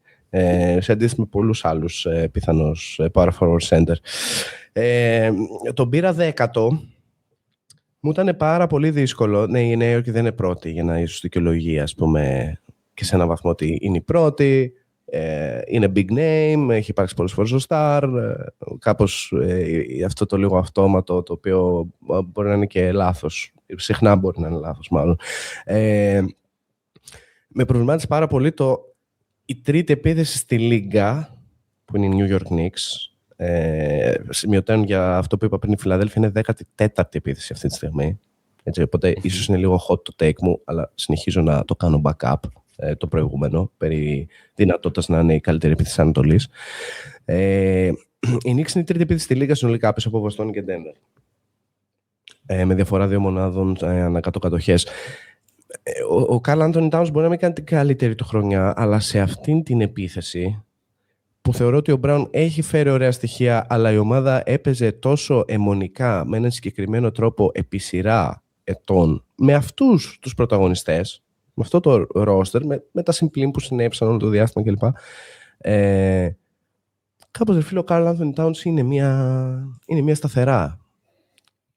Και μπορεί να είμαι και λίγο biased ότι είναι ίσως πιο όνομα στα χαρτιά, στα χαρτιά τελείως, σε accolades αυτή τη στιγμή σε σχέση με τον υπόλοιπο ανταγωνισμό με τον οποίο το σκέφτηκα. Εξαιρώ τις περιπτώσεις επιλογή μου νούμερο 11 και 12 που ήταν πιο πολλοί επιλογές, η μία του Λαμέλο με τους όσους περιέγραψαμε πριν, η μία του Porter Jr. στα δικά μου μάτια με τους όσους περιέγραψα πριν στα δικά σου μάτια με ακόμα πιο ας πούμε μπασκετικούς και εντυπωσιακούς. Αλλά η έτερη της συζήτησης που είναι ο Duren που αναφέραμε, τον Embiid εγώ τον είχα πιο πίσω, ο Wagner και θα πω και τον Josh Giddey που δεν έχει αναφερθεί ακόμα, δεν ξέρω αν υπάρχει κάποια μονοσταυρία που ακολουθεί. Υπάρχει μια τελευταία μονοσταυρία. Ναι. Αυτοί οι 4 κάπως μου φαινόταν με έναν τρόπο κοινή συζήτηση. Γιατί είχα προποφασίσει ότι θα παίξω έτσι στο 11 και 12. Ωραία, έχετε λοιπόν μία άλλη επιλογή οπότε, ναι, για να να σου δώσω το δικαίωμα να αλλάξει άποψη. Δεν είναι ο Josh Giddey, τον οποίο επίσης σκέφτηκα. Παρά το γεγονός ότι κάνει χρονιά triple-double, 19 πόντι, 9 rebound, 9 assist. Αλλά δεν είναι κάτι τρομερό, δεν είναι τόσο καλό το Σικάγο. Ήταν ο παίκτης που έκοψα 13ος νομίζω, ή 10ο. Τέλος πάντων ήταν πάρα πολύ κοντά μαζί με τον Powell. Για μένα, ο παίκτης ο οποίος δεν έχει αναφερθεί ακόμα και θα έπρεπε να είναι ο παίκτης ο οποίος πράγματι παίζει και είναι βασικότατο στέλεχος της ομάδας που παίζει το καλύτερο μπάσκετ στο NBA. Είναι ο Derrick White, παρά το γεγονός ότι οι 18 πόντι ανά παιχνίδι δεν είναι τόσο extreme, ας πούμε, αλλά υπάρχουν και παίκτες με μικρότερο μέσο όρο που έχουν μπει ενώ. Ο Duren, ας πούμε, γράφει λιγότερο. Αλλά ο Derrick White είναι ο παίκτης πραγματικά βαρόμετρο για τους Celtics. Είναι ένας παίκτης ο οποίος, άμα δεν κάτσει να παρακολουθήσει πολύ προσεκτικά το παιχνίδι, δεν φαίνεται πάντα στη στατιστική το πόσο κομβικός είναι. Παρ' όλα αυτά, εγώ λέω σε σένα και στον κόσμο ότι οι Celtics χωρίς τον Jaylen Brown έχουν, δηλαδή είτε είναι μέσα στο παρκή είτε όχι, έχουν το ίδιο ακριβώς offensive rating. Αντίθετα, είναι αρκετά καλύτεροι όταν είναι εκτός ο Jaylen Brown στο defensive rating. Οπότε, overall, ο Brown έχει αρνητικό net rating. Ο δε Derrick White είναι σε 10 νομίζω. Στο Θεό. Γιατί οι Celtics καταραίουν χωρίς αυτόν στην άμυνα. Από elite αμυντική γραμμή γίνεται μία κάτω λίγο από το average. Και αυτό σε συνδυασμό με το ότι σουτάρει πλέον, θυμάσαι στην αρχή της χρονιάς λέγαμε τραγικό στο τέτοιο, ήταν ο χειρότερος. Ακόμα δεν είναι πολύ καλύτερο, δεν έχει ισορροπήσει. Το τροσούτεν και είναι κάπου στο 50. Έχει ισορροπήσει κάπως. Γιατί πρέπει να λάβεις. Είναι πολύ καλύτερα τα πράγματα. Ναι, πρέπει να λάβεις υπόψη ότι για να είναι τώρα στο 51 σημαίνει ότι στο τελευταίο δίμηνο, ας πούμε, είναι στο 60. Γιατί στην αρχή είχε ξεκινήσει στο 40. Οπότε ναι, έχει ισορροπήσει κάπως, αλλά πέρα οδηγεί την ομάδα σε άμυνα και επίθεση. Στο estimated wins του Dunks and Threes, ένα από τα σημαντικότερα, ρε παιδί μου, advanced stats, στο NBA, στο estimated wins είναι πέμπτος. Είναι πίσω από τον Shai, τον Νίκολα Γιόκιτς, τον Maxi και τον Donovan Mitchell. Είναι winning basketball. Είναι ο ορισμός του winning basketball και αυτό πρέπει να ανταμοιφθεί κάπως. Έχω την εντύπωση. Και είναι το άγχος μου, ας πούμε, είναι ότι η φετινή χρονιά είναι η ευκαιρία γιατί λείπει ο Tatum. Γιατί πολύ δύσκολα θα πας τον White πάνω από τον Brown και τον Tatum. Φέτος είναι η χρονιά του, οπότε σε καλό ελήψη του Νίκου να αποφασίσουμε ότι το 12ος είναι ο Derrick White. Ναι. Άρα στη θεωρητική συζήτηση είναι η White, Giddey, Wagner. Δεν θα βάλω τον Embiid σε αυτήν. Ο Wagner είναι μέσα. Ο Wagner είναι... Ο Wagner το πήρε το χρήσμα. Ναι, έχουμε Towns, Duren, Giddey, White, Ingram, Lamelo και Embiid. Ναι, ο Lamelo. Μπορώ να βάλω κάποιον πάνω από τον Derrick White. Όχι, δεν μπορείς. Πάμε γρήγορα στη Δύση. Πέρασε. Αν μπορούσε να το είχε πει... Συγχαρητήρια. Derrick White, συγχαρητήρια. Μεγάλη νίκη για τη Βοστόνη και το NBA και τον αθλητισμό. Πάμε γρήγορα στη Δύση. Τώρα που θα φύγει ο Γιάννης, ποιος θα μπει? Θα είναι ο Giddey ή θα είναι ο Wagner? Πιστεύω θα είναι... στην official. Στην official, όποιος από Giddey και Wagner δεν είναι, θα μπει για να συμπληρώνονται η οκτάδα. Οπότε κάπως θα είναι και οι δυο όλες. Ναι, σωστό. Εμείς ποιον θα βάζαμε, αν το Γιάννη έπρεπε να τον βγάλουμε? Ας βάλουμε τον Towns, τον Giddey, οποιονδήποτε, δεν με πειράζει. Ναι. Οκ. Δεν είναι ερώτημα. Πάμε Δύση. Καλούμαστε να απαντήσουμε. Νίκολα Γιόκιτς, Λούκα Ντόνσιτς, Σάι, Κάρι και Wembanyama είναι η πεντάδα των βασικών. Είναι αδιαμφισβήτητοι. Δεν τους πειράζουμε. Δεν χρειάζεται κάποια παραπάνω εξήγηση. Ναι. Εδώ πέρα έχουμε αρκετές συμφωνίες. Όχι. Η λογική θα έλεγε ότι θα έπρεπε να έχουμε 3-3. Come on. Η λογική θα το έλεγε. Η συντακτική τριάδα του Shot Clock το λέει. Πιστεύω ότι το λέει. Δεν βγάζει νόημα να μην το λέει. Άντονι Έντουαρτς είναι μέσα. Και από τους τρεις, μπράβο Άντονι. Είναι ο παίκτης ο οποίος διεκδικούσε, ας πούμε, το starting spot. Το πήρε ναι, δεν ξέρω ποιος. Ο Κάρι μάλλον. Ο Στεφ. Ναι. Δεν νομίζω ότι χρειάζεται να πούμε κάτι παραπάνω για το συμπαθέστατο, γιατί εδώ πέρα θα έχουμε αρκετή διαφωνία στις μονοσταυριές, που είναι λίγες. Kevin Durant, πιστεύεις ότι τον είπαμε και οι τρεις? Τον είπαμε και οι τρεις. Εγώ έτσι πιστεύω, ναι. Βασικά τον είπαμε, ναι. Ήταν δίκαιο. Ήταν δίκαιο, είναι ο παίκτης ο οποίος με 26 πόντους κουβαλάει και κυρίως δίνει το στίγμα της επίθεσης. Top 3 σε λεπτά στη Λίγκα στα 37. Top 3 δεν νομίζω. Είναι πάρα πολύ ψηλά. Είναι σίγουρα πάρα πολύ ψηλά. Θυμάμαι και τον...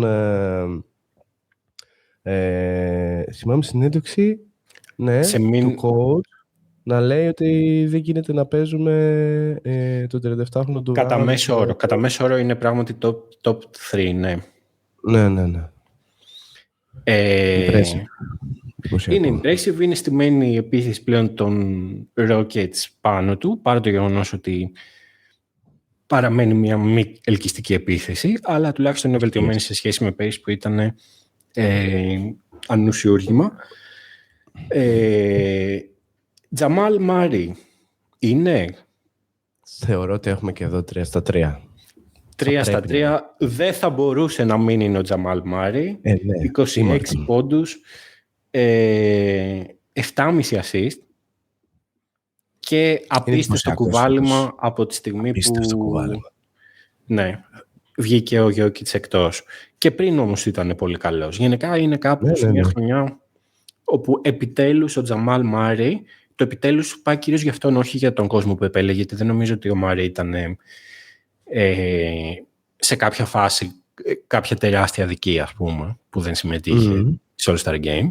Αλλά φέτος το έχει κερδίσει με την αξία του ένας παίκτης ο οποίος το συνολικό legacy του σίγουρα φωνάζει All-Star, οπότε είναι λίγο περίεργο το να είναι η πρώτη φορά που γίνεται. Αλλά δεν υπάρχει καμία αντίρρηση. Το net rating είναι συν 9. Είναι πολύ μεγάλο για τον Τζαμάλ Μάρι. Στα 4 παιχνίδια που έχουν πάει σε κλατς κατάσταση χωρίς τον Νίκολα Γιόκιτς, τα έχει κερδίσει και τα 4. Κάτι άλλο πολύ εντυπωσιακό. Είναι αλητήριος, φίλε. Είναι φέτος... Και... απλά μπράβο. Φέτος θυμίζει στην κανονική διάρκεια τον Μάρεϊ εκεί... Καλά, προφανώς όχι στο επίπεδο το να βάζω 50 κάθε μάτς, γιατί είναι και αυτό το ζητούμενο στην κανονική διάρκεια. Θυμίζει σε μεστότητα στο τι κάνει στο παρκέ τον Μάρεϊ, τον πιτσιρικά μεν Μάρεϊ, αλλά εκείνης της σειράς με τη Γιούτα, με τον Μίτσελ, εκείνο το showdown το απίστευτο. Ώρες, ειδικά στο κλατς μου θυμίζει, δεν μπορεί να κάνει λάθος, δεν μπορεί να χάσει, δεν μπορεί να στοχίσει, δεν μπορεί να κάνει λάθος πάσα, δεν μπορεί να χάσει ένα read, ένα διάβασμα. Είναι υπέροχος. Σπουδαίος Τζαμάλ. Και υπάρχει άλλος ένας παίκτης. Είμαστε στο 9 ήδη. Όχι, έχουμε πει Edwards, Durant, Murray. Ναι, έχεις δίκιο. Στο 8, τώρα πάμε στο 9. Πάμε στο 9. Και υπάρχει εδώ η τελευταία παμψηφή επιλογή. Ποιος πιστεύεις ότι είναι? Ρεαλιστικά, το όνομα προέρχεται από τους Los Angeles Clippers, πιστεύω. Και είναι πράγματι ο Καουάι Λέοναρντ, ολόσωστα. Και ολόσωστα και για μας που τον επιλέξαμε. Μπράβο μας. Μαγικός. 28,1 πόντι, 6,2 rebound, 3,5 assist. Το σχεδόν 50-40-95 που σουτάρει μετά από αυτό το ξεκίνημα. ασύλληπτο. Δυσκολεύομαι να το εξηγήσω. Πρώτο στη Λίγκα σε κλεψίματα. Είναι άλλος παίκτης. Όχι άλλος παίκτης, είναι ο παλιός καλός Καουάι. Ναι, είναι ένας παίκτης όπως λέει ο φίλος μου ο Γιάννης, ρε παιδί μου, ότι πάνω κάτω ξέρεις τι θα κάνει. Και απλά δεν μπορείς να το σταματήσεις. Δηλαδή αυτό το πράγμα που σηκώνεται πάνω από τα 4 μέτρα, 5 μέτρα, με το χέρι του αμυντικού πάνω του, και η μπάλα δεν ακουμπάει τίποτα άλλο πέρα από το διχτάκι. Είναι εντυπωσιακό. Οι Clippers πλέον πολύ σοβαρή ομάδα, χάρη σε έναν αδιανόητο καταπληκτικό Καουάι. Δεν θα μπορούσε να μην είναι με τον τρόπο που παίζει στο δεύτερο μισό του πρωταθλήματος αυτή τη στιγμή. Ναι. Δηλαδή στο δεύτερο μισό του πρώτου μισού. 100%. Τώρα πάμε στα δύσκολα όμως. Πάμε στα δύσκολα. 12. Το καλό είναι ότι... Κάποιον παίκτη που έχουμε ψηφίσει 2 από τους 3. Το καλό είναι ότι δεν θα χρειαστεί να αποφασίσουμε τίποτα, γιατί και οι 3 παίκτες που ακολουθούν έχουν πάρει από 2 ψήφους. Και μετά υπάρχουν απλά 2 μονοσταυρίες. 2 ψήφους λοιπόν, προερχόμενες από εσένα και τον Νίκο, έχει ο έτερος παίκτης των Los Angeles Clippers, James Harden.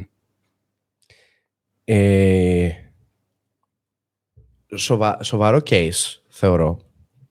Μπορούμε να το συζητήσουμε στο γιατί δεν τον έχεις. Υπάρχουν παιχνίδια και μέχρι να μαρσάρει ο Καουάι που, οι Clippers, ρε παιδί μου, δυσκολεύονταν πολύ να κερδίσουν. Αλλά στην πραγματικότητα μέναν σε μάτς, μέναν ανταγωνιστικοί.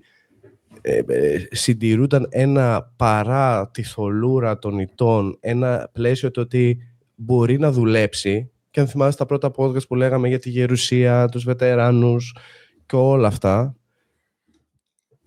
Ρε παιδί μου, αν δεν υπάρχει ο Harden σε αυτό, δεν βγάζει νόημα. Και έχει κάνει και μερικά φοβερά παιχνίδια τον προηγούμενο μήνα, ειδικά που τον παρατηρούσε αρκετά από κοντά, γιατί είχε πρίξει ο Νίκος, δες πόσο καλός είναι και φέτος, και ήθελα να έχω άποψη, γιατί έχει περάσει κάπως μια ατζέντα ο Νίκος Τσολάκης ότι είμαι κάποιος hater του James Harden, ενώ απλώς έχω πει ότι είναι ένας all-time great παίκτης, ο οποίος όμως είναι άτιτλος. Τι να κάνουμε τώρα. Έχει μόνο τα ατομικά του που είναι πολλά και εξαιρετικά, αλλά δεν έχει τίτλο. Και κυρίως δεν είναι ότι δεν έχει τίτλο, γιατί αυτό μπορεί να συμβεί σε πολλούς, είναι ότι πολύ συχνά έχει μικρύνει σε μεγάλες στιγμές για τον ίδιο την καριέρα του και την ομάδα του στο παρκέ, στα play-off. Κατά τα άλλα, μεστός, ωραίος, πιο, θα βάλω και ένα έτσι πιο εξωτερικό παράγοντα, πιο ήρεμος και πιο συνετός από ποτέ, μάλλον και στην έξω μπάσκετ, εκτός μπάσκετ μάλλον, να μιλήσω στα ελληνικά, ζωή, κάτι το οποίο μπορώ να πω ότι πολύ συχνά, και το βλέπουμε και με άλλους παίκτες διεθνώς που παρατηρούμε από κοντά, αποτυπώνεται και στο τι κάνει ένας παίκτης στο παρκέ. Σημαίνει αυτό ότι ξαφνικά στα play-off σε ένα πιθανό Game 6, ας πούμε, στο Houston, λέω εγώ τώρα, θα εμφανιστεί και δεν θα τον ψάχνουμε, κανείς δεν ξέρει. Και όταν έχουμε φτάσει σε πόσα πολλά χρόνια καριέρας, δύσκολο να επιχειρηματολογήσω ότι θα συμβεί το αντίθετο. Παρ' όλα αυτά, θεωρώ ότι έχει ένα πολύ καλό case. Θέλω να μου πεις κυρίως γιατί δεν τον έχεις, αν ήταν κοντά βασικά το ότι δεν τον είχες, ή αν ήταν κάπως μια απόφαση τύπου δεν θα βάλω το Harden, πάμε παρακάτω. Δεν ήταν εύκολο. Βασικά είχα 5 παίκτες στην πραγματικότητα που ήταν για μια θέση που δυσκολεύτηκα πάρα πολύ, και στην ουσία στο τέλος απλά ψήφισα αυτόν που δεν αναφέρατε για να αναφερθεί. Αλλά το case μου εναντίον του Harden στην πραγματικότητα είναι ότι ισχύουν όλα όσα έχεις πει. Επίσης θέλω να δώσω έμφαση σε ένα επιπλέον, στο gravity, ρε παιδί μου, στο stat αυτό που είναι και στην επίσημη του NBA, όπου είναι το gravity είναι το stat το οποίο μετράει το πόσο στην ουσία η παρουσία ενός παίκτη απορριθμίζει μία άμυνα. Δηλαδή, προβλέπει που κανονικά θα έπρεπε να είναι οι παίκτες με βάση κάθε φάση και πόσο, ανάλογα με το ποιος έχει την μπάλα, αλλάζει αυτό, γιατί αλλάζουν οι άμυνες για να προσαρμοστούν, ας πούμε, πάνω σε αυτό τον παίκτη, πάνω κάτω. Πρώτος είναι ο Κάρι, βεβαίως. Ο Χάρντεν είναι πέμπτος. Και αυτό είναι δείγμα του πόσο επιδραστικός είναι στο παιχνίδι ακόμα και τώρα. Το προσθέτω αυτό. Ήθελα να το πω από πριν για τον Michael Porter Jr. που είναι έκτος και είναι κάτι που επίσης θα έπρεπε να με βοήθεια, ας πούμε, στο να τον επιλέξω. Αλλά στην πραγματικότητα για το Harden είναι πολύ απλό. Οι Clippers, οι οποίοι ανεβαίνουν πάρα πολύ και μιλάμε για αυτούς αυτή τη στιγμή με διάθεση σαν να είναι ομάδα contender, παραμένουν δέκατοι. Έχουν κάνει μια πολύ κακή έναρξη σεζόν. Ναι. Μου φαίνεται πολύ δύσκολο να έχω 2 παίκτες από μια overall κακή ομάδα, ακόμα και αν στις τελευταία 10 παιχνίδια, ας πούμε, παίζει πολύ καλύτερα. Και αν ο Harden έχει δίπλα του έναν συγκλονιστικό Kawhi και παρόλα αυτά είναι στη 10η θέση, μου φαίνεται βαρύ τώρα το να τον επιλέξω, ακόμα και αν ό,τι έχεις πει ισχύει. Στον αντίποδα, ας πούμε, αυτού πήγα στον Τσέτ, όπως πήγε και ο Νίκος. Δηλαδή είναι πολύ σοβαρό case για Defensive Player of the Year, γιατί δεν πρέπει να ξεχνάμε ότι παίζεται και η άμυνα και είναι το μισό, ας πούμε, του παιχνιδιού. Μπορεί να το πάρει κιόλας αν ο Wemby δεν συμπληρώσει τα παιχνίδια. Και είναι ο δεύτερος πλέον πολύ σίγουρα, γιατί ο Jalen δεν κάνει καλή χρονιά. Είναι ο δεύτερος καλύτερος παίκτης μιας ιστορικής ομάδας.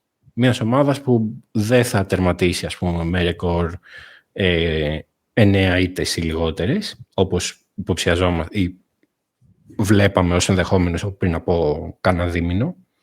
Αλλά παραμένει μια ιστορικά καλή ομάδα με τρομερές επιδόσεις που κάνει ό,τι θέλει μέσα στο παρκέ. Και ο Τσέτ είναι ο δεύτερος καλύτερος παίκτης. Και ο Τσέτ είναι ένας παίκτης ο οποίος σε άλλη συνθήκη, σε άλλη ομάδα, όπου δεν θα είχε τον Σάι να παίρνει τόσες πολλές επιθέσεις και δεν θα είχε πολλά λεπτά χαμένα λόγω του ότι τελειώνουν τα παιχνίδια και όλα αυτά, ο Τσέτ θα είχε πολύ καλύτερα νούμερα που θα χτυπούσαν στο μάτι. Αλλά ακόμα και έτσι, με 18 πόντους, 9 rebound, 2 μπλοκ ανά παιχνίδι, 66% true shooting, το οποίο ανεβαίνει σε clutch καταστάσεις στο 77. Ο Τσέτ πιστεύω ότι πρέπει να είναι στις επιλογές μας. Με πείσατε, ρε μπαγάσιδες, παρότι ο άλλος δεν είναι εδώ, αλλά έδωσε το ψηφαλάκι του. Ναι. Θα πω κάτι προς το κοινό. Δεν είμαι περήφανος που το παραδέχομαι, αλλά είμαστε εδώ για να παραδεχόμαστε τα σωστά μας, ή μάλλον να χαιρόμαστε με τα σωστά μας, να παραδεχόμαστε τα λάθη μας, έτσι. Ίσως είμαι λίγο biased από τα παιχνίδια με το Σαν Αντώνιο, γιατί ήταν εκοφαντικό το τι συνέβαινε σε μεγάλα διαστήματα του μάτς, το οποίο βέβαια αντιλαμβάνομαι τώρα που έχει περάσει αρκετό διάστημα και έχω μια ψυχραιμία να κάνω μια δεύτερη ανάγνωση, ότι βγήκε πολύ fanboy logic και έφυγε το basketball analyst logic από μέσα μου, ίσως αυτή την επιλογή. Ίσως η περασμένη ώρα που έκανα τις επιλογές στη λίστα, όπως είπα και νωρίτερα, θα δεχτώ την είσοδο του Τσέτ, γιατί ο Οκλαχώμα και ως καλύτερη ομάδα ίσως είναι η μόνη η οποία αξίζει σίγουρα να έχει και 2 παίκτες στο All-Star Game χωρίς πολλά στη συζήτηση. Και να μην τη δεχόσουν, δεν θα μπορούσε να κάνεις κάτι, γιατί τον έχουμε ψηφίσει 2. Ναι, φίλε, παρόλα αυτά, εντάξει, εγώ άνθρωπος είμαι. Όχι, το ενημερώνω. Το ανακοινώνω για τον κόσμο και για να έχει εκτίμηση, γιατί είναι η πρώτη τελευταία δισταυρία. Και ο 12ος παίκτης έχει επίσης 2 σταυρούς, οπότε περνάει και είναι ο Devin Booker, τον οποίο έχουμε ψηφίσει εγώ και εσύ. Ο Νικολάκης δεν έβαλε Suns. Δεν έβαλε Suns. Η αλήθεια είναι ότι από Suns δεν μπορείς να βάλεις άλλον. Φαντάζομαι ότι πήγε σε μια λογική ότι Suns είναι η ευχάριστη έκπληξη του NBA, οπότε πρέπει να ανταμείψουμε τον ηγέτη αυτή της ομάδας, ο οποίος ούτως ή άλλως κάνει μια πολύ δυνατή σεζόν. Μεστή, πολύ καλή, ναι. Ναι.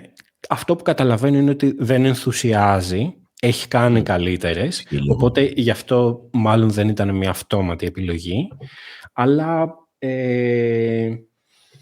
νομίζω πρέπει να ανταμειφθεί και ο ίδιος και οι Suns για την εξαιρετική του σεζόν. Ποιος δεν μπαίνει, αλλά έχει πάρει από μία ψήφο. Είναι ένας από μένα. Έχω 2 παίκτες που δεν έχω ακούσει το όνομά τους. Έτσι. Ναι. Κατανοητό μεν. Λοιπόν, 2. έναν. Προς έκπληξη κανενός, ο χρόνος έχει δώσει τελευταία του ψήφο στον LeBron James. Γιατί κάποια πράγματα, φίλες και φίλοι, ναι, κάποια πράγματα ξεπερνάνε επιδόσεις στο παρκέ. Είναι θέματα marketing, θέματα ατζέντας, θέματα ενδιαφέροντος του κοινού με όρους του δημοσιογραφίες ή και κίτρινες δημοσιογραφίες κατά καιρούς. Ο LeBron James, φίλε, δεν είναι δυνατόν να τελειώσει την καριέρα του χωρίς να είναι All-Star όλες τις χρονιές. Όταν στάσει 42 του πλέον, έχει ακόμα και τώρα 22 πόντους, 6 rebound, 6,5 assist ή κάτι εκεί κοντά. Αντιλαμβάνομαι πλήρως βέβαια, θέλω να βγάλω, επειδή έβαλα πριν το fanboy logic μου και εκτέθηκα στο κοινό καθώς το παραδέχτηκα, και εδώ θα πω ξεκάθαρα ότι υπάρχουν άλλοι παίκτες, δεν λέω ακόμα ποιοι, υπό την έννοια ότι μπορεί να εμφανιστούν μόνο σταυρίες, οι οποίοι ψιλοσίγουρα, πιστεύω 3-4 ίσως από αυτούς, θα ήταν πάνω από το LeBron James σε μια λίστα η οποία δεν θα συμπεριλάμβανε τέτοιου τύπου κριτήρια. Ότι μιλάμε για έναν απόλυτο θρύλο, ο οποίος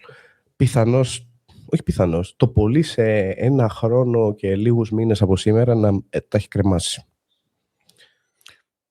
Το ακούω. Δεν θα διαμαρτυρηθώ, γιατί μπορώ να καταλάβω το λέκταση. Είμαι κύριος. Ναι.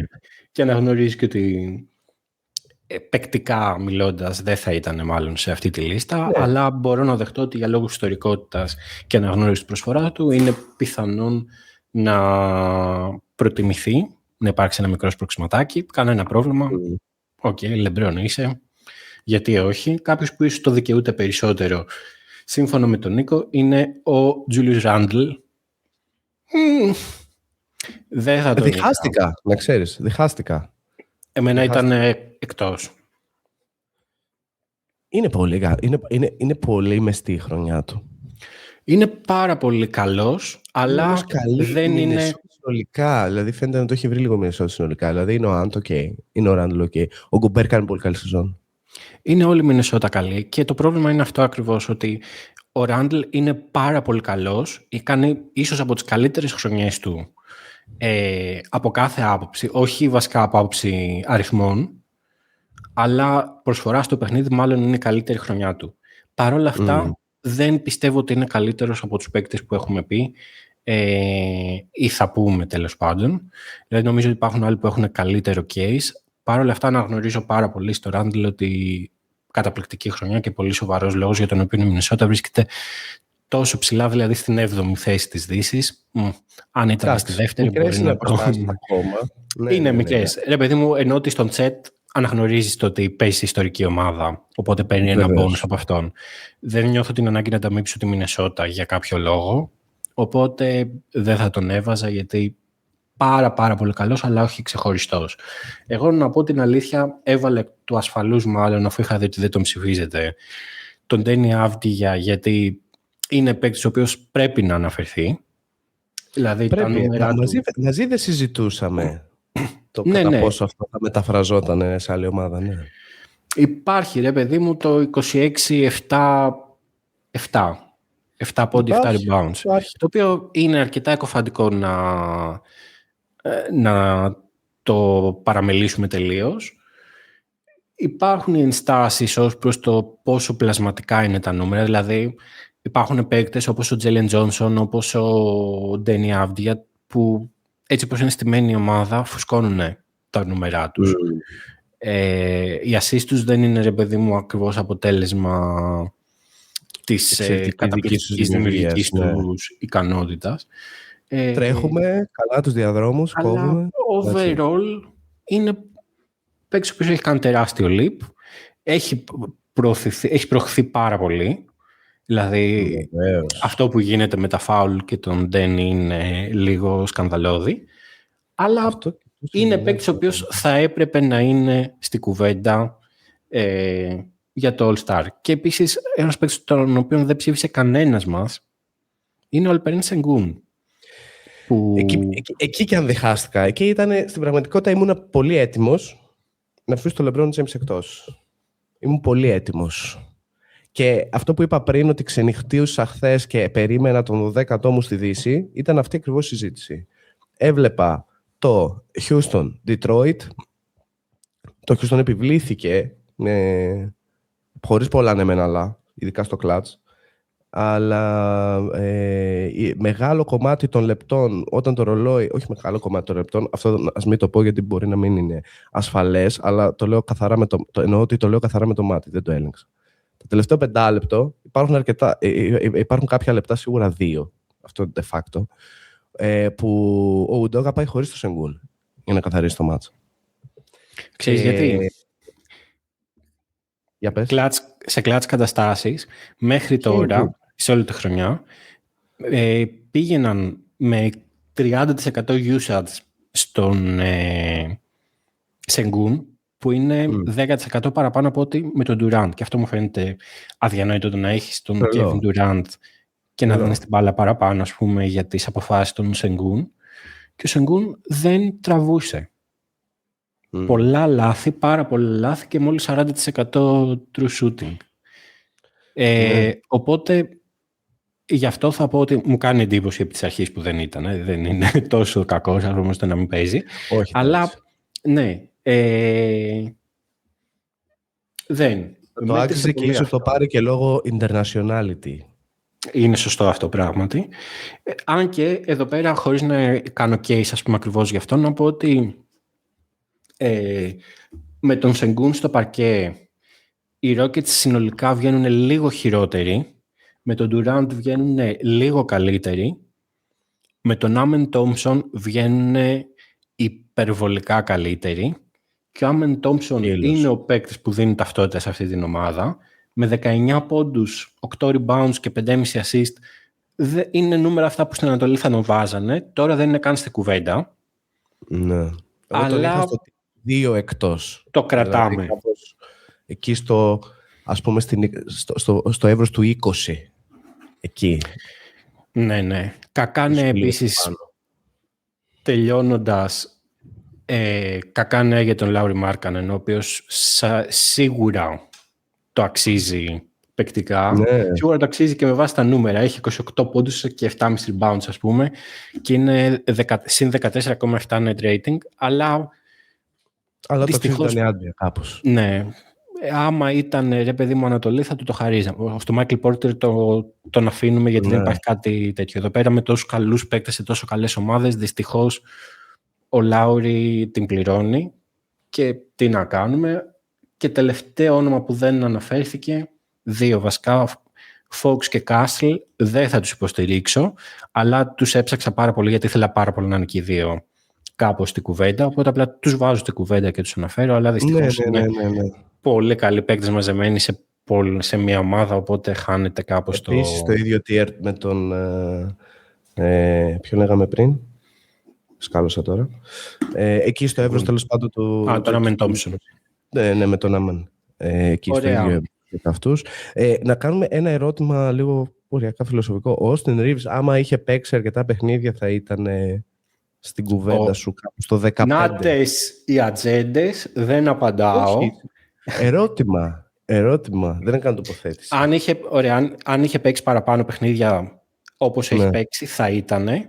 Αλλά αν είχε παίξει παραπάνω παιχνίδια, τότε θα τα έπαιζε με τον Λούκα και τον Λεμπρόν μαζί, οπότε δεν θα έγραφε αυτά τα νούμερα, οπότε δεν θα ήτανε. Αυτή είναι η πλήρης απάντηση. Εκτός αν έλεγε εκεί την πολυπαραγωγική εξίσου, ο JJ Redick. Δύσκολα τα πράγματα. Τέλος πάντων, έχουμε κάτι άλλο για τους Leonard Durant, Jamal Murray, James Harden, Chet Holmgren και Devin Booker είναι η συλλογική σοφία. Αυτό έβγαλε. Μπράβο μας. Μπράβο σε όλους. Καλά τα πήραμε. Ναι, μ' αρέσουν οι δύο ομάδες που βγήκανε. Και νομίζω μπορούμε να χαιρετήσουμε. Ναι, αφού περάσαμε από σχολιασμό Jimmy Butler πιθανής ανταλλαγής, σχολιασμό Γιάννη πιθανής ανταλλαγής, νέα της Λίγκας, Σάγκα πραξικόπημα στο shot clock. Πετάξαμε έξω τον πράκτορα του Andrew Wiggins. Τον πράκτορα του Andrew Wiggins. Μετά από το πραξικόπημα λοιπόν το οποίο συνέβη live για εμάς σε μορφή βίντεο ή ήχου για εσάς, εσείς αυτό που πρέπει να κάνετε είναι να πατήσετε 5 αστεράκια στο Spotify, γιατί σίγουρα απολαύσετε αυτή την εκπληκτική κουβέντα και συνολική επιχειρηματολογία, θα πω, πάνω στο πώς θα έπρεπε η ίδια η Λίγκα να αποφασίσει για τους All-Star και εννοώ να μας δώσει εμάς τη δυνατότητα να αποφασίσουμε γι' αυτό. Subscribe και like στο Shotclock Overtime, γιατί εδώ θα είμαστε σταθερά, όχι μόνο με NBA και με διάφορα άλλα πραγματάκια τα οποία βλέπετε. Υπενθυμίζω 5 Δευτέρου είναι η deadline, 8.30 ώρα θα τα πούμε live με full squad, all stars, εκεί θα είναι η πραγματική all star ομάδα γενικά, χωρίς κάποιο πλαίσιο, all stars. 8.30 ώρα λοιπόν στο shot clock, θα το επαναλάβουμε προφανώς και την επόμενη εβδομάδα γιατί μεσολαβεί άλλο ένα. Δημήτρη Ματζούκα, έχουμε κάποιο τυράκι να δώσουμε στον κόσμο για το podcast της επόμενης εβδομάδος? Θα αφορά το trade. Όλη την μεταγραφολογία. Το επόμενο podcast δεν θα είμαι εγώ, οπότε έχετε και το περιθώριο να δημιουργήσετε. Παρ' όλα αυτά νομίζω ότι με το trade deadline να είναι σε απόσταση ημερών, θα πω ότι μάλλον θα ασχοληθείτε με αυτό. Θα ασχοληθούμε όντως με αυτό. Θα θέλαμε προφανώς την σοφία σου σε κάποιο βαθμό, έστω και... Η σοφία θα έρθει την Πέμπτη, στο trade deadline. Η σοφία θα έρθει την Πέμπτη. Κοιτάξτε, στο επόμενο θα είμαστε μάλλον λίγο πιο συμμαζεμένοι. Αυτό τράβηξε κιόλας αρκετά, γιατί θα είναι και πιο κοντά στην deadline, οπότε να είναι λίγο πιο συμπυκνωμένο, μπορεί να προλάβετε να τα ακούσετε κλπ. Αυτοί ήμασταν. Κάπου αυτός ήταν και ο Νίκος Στολάκης, δεν ξέρω τώρα που είναι. Αυτός ήμουν εγώ, αυτός ήταν ο Δημήτρης Ματζούκας, αυτός ήταν ο Θωμάς πίσω από τις κάμερες. Φιλιά σε όλους, το προσέχετε και τα λέμε στο επόμενο.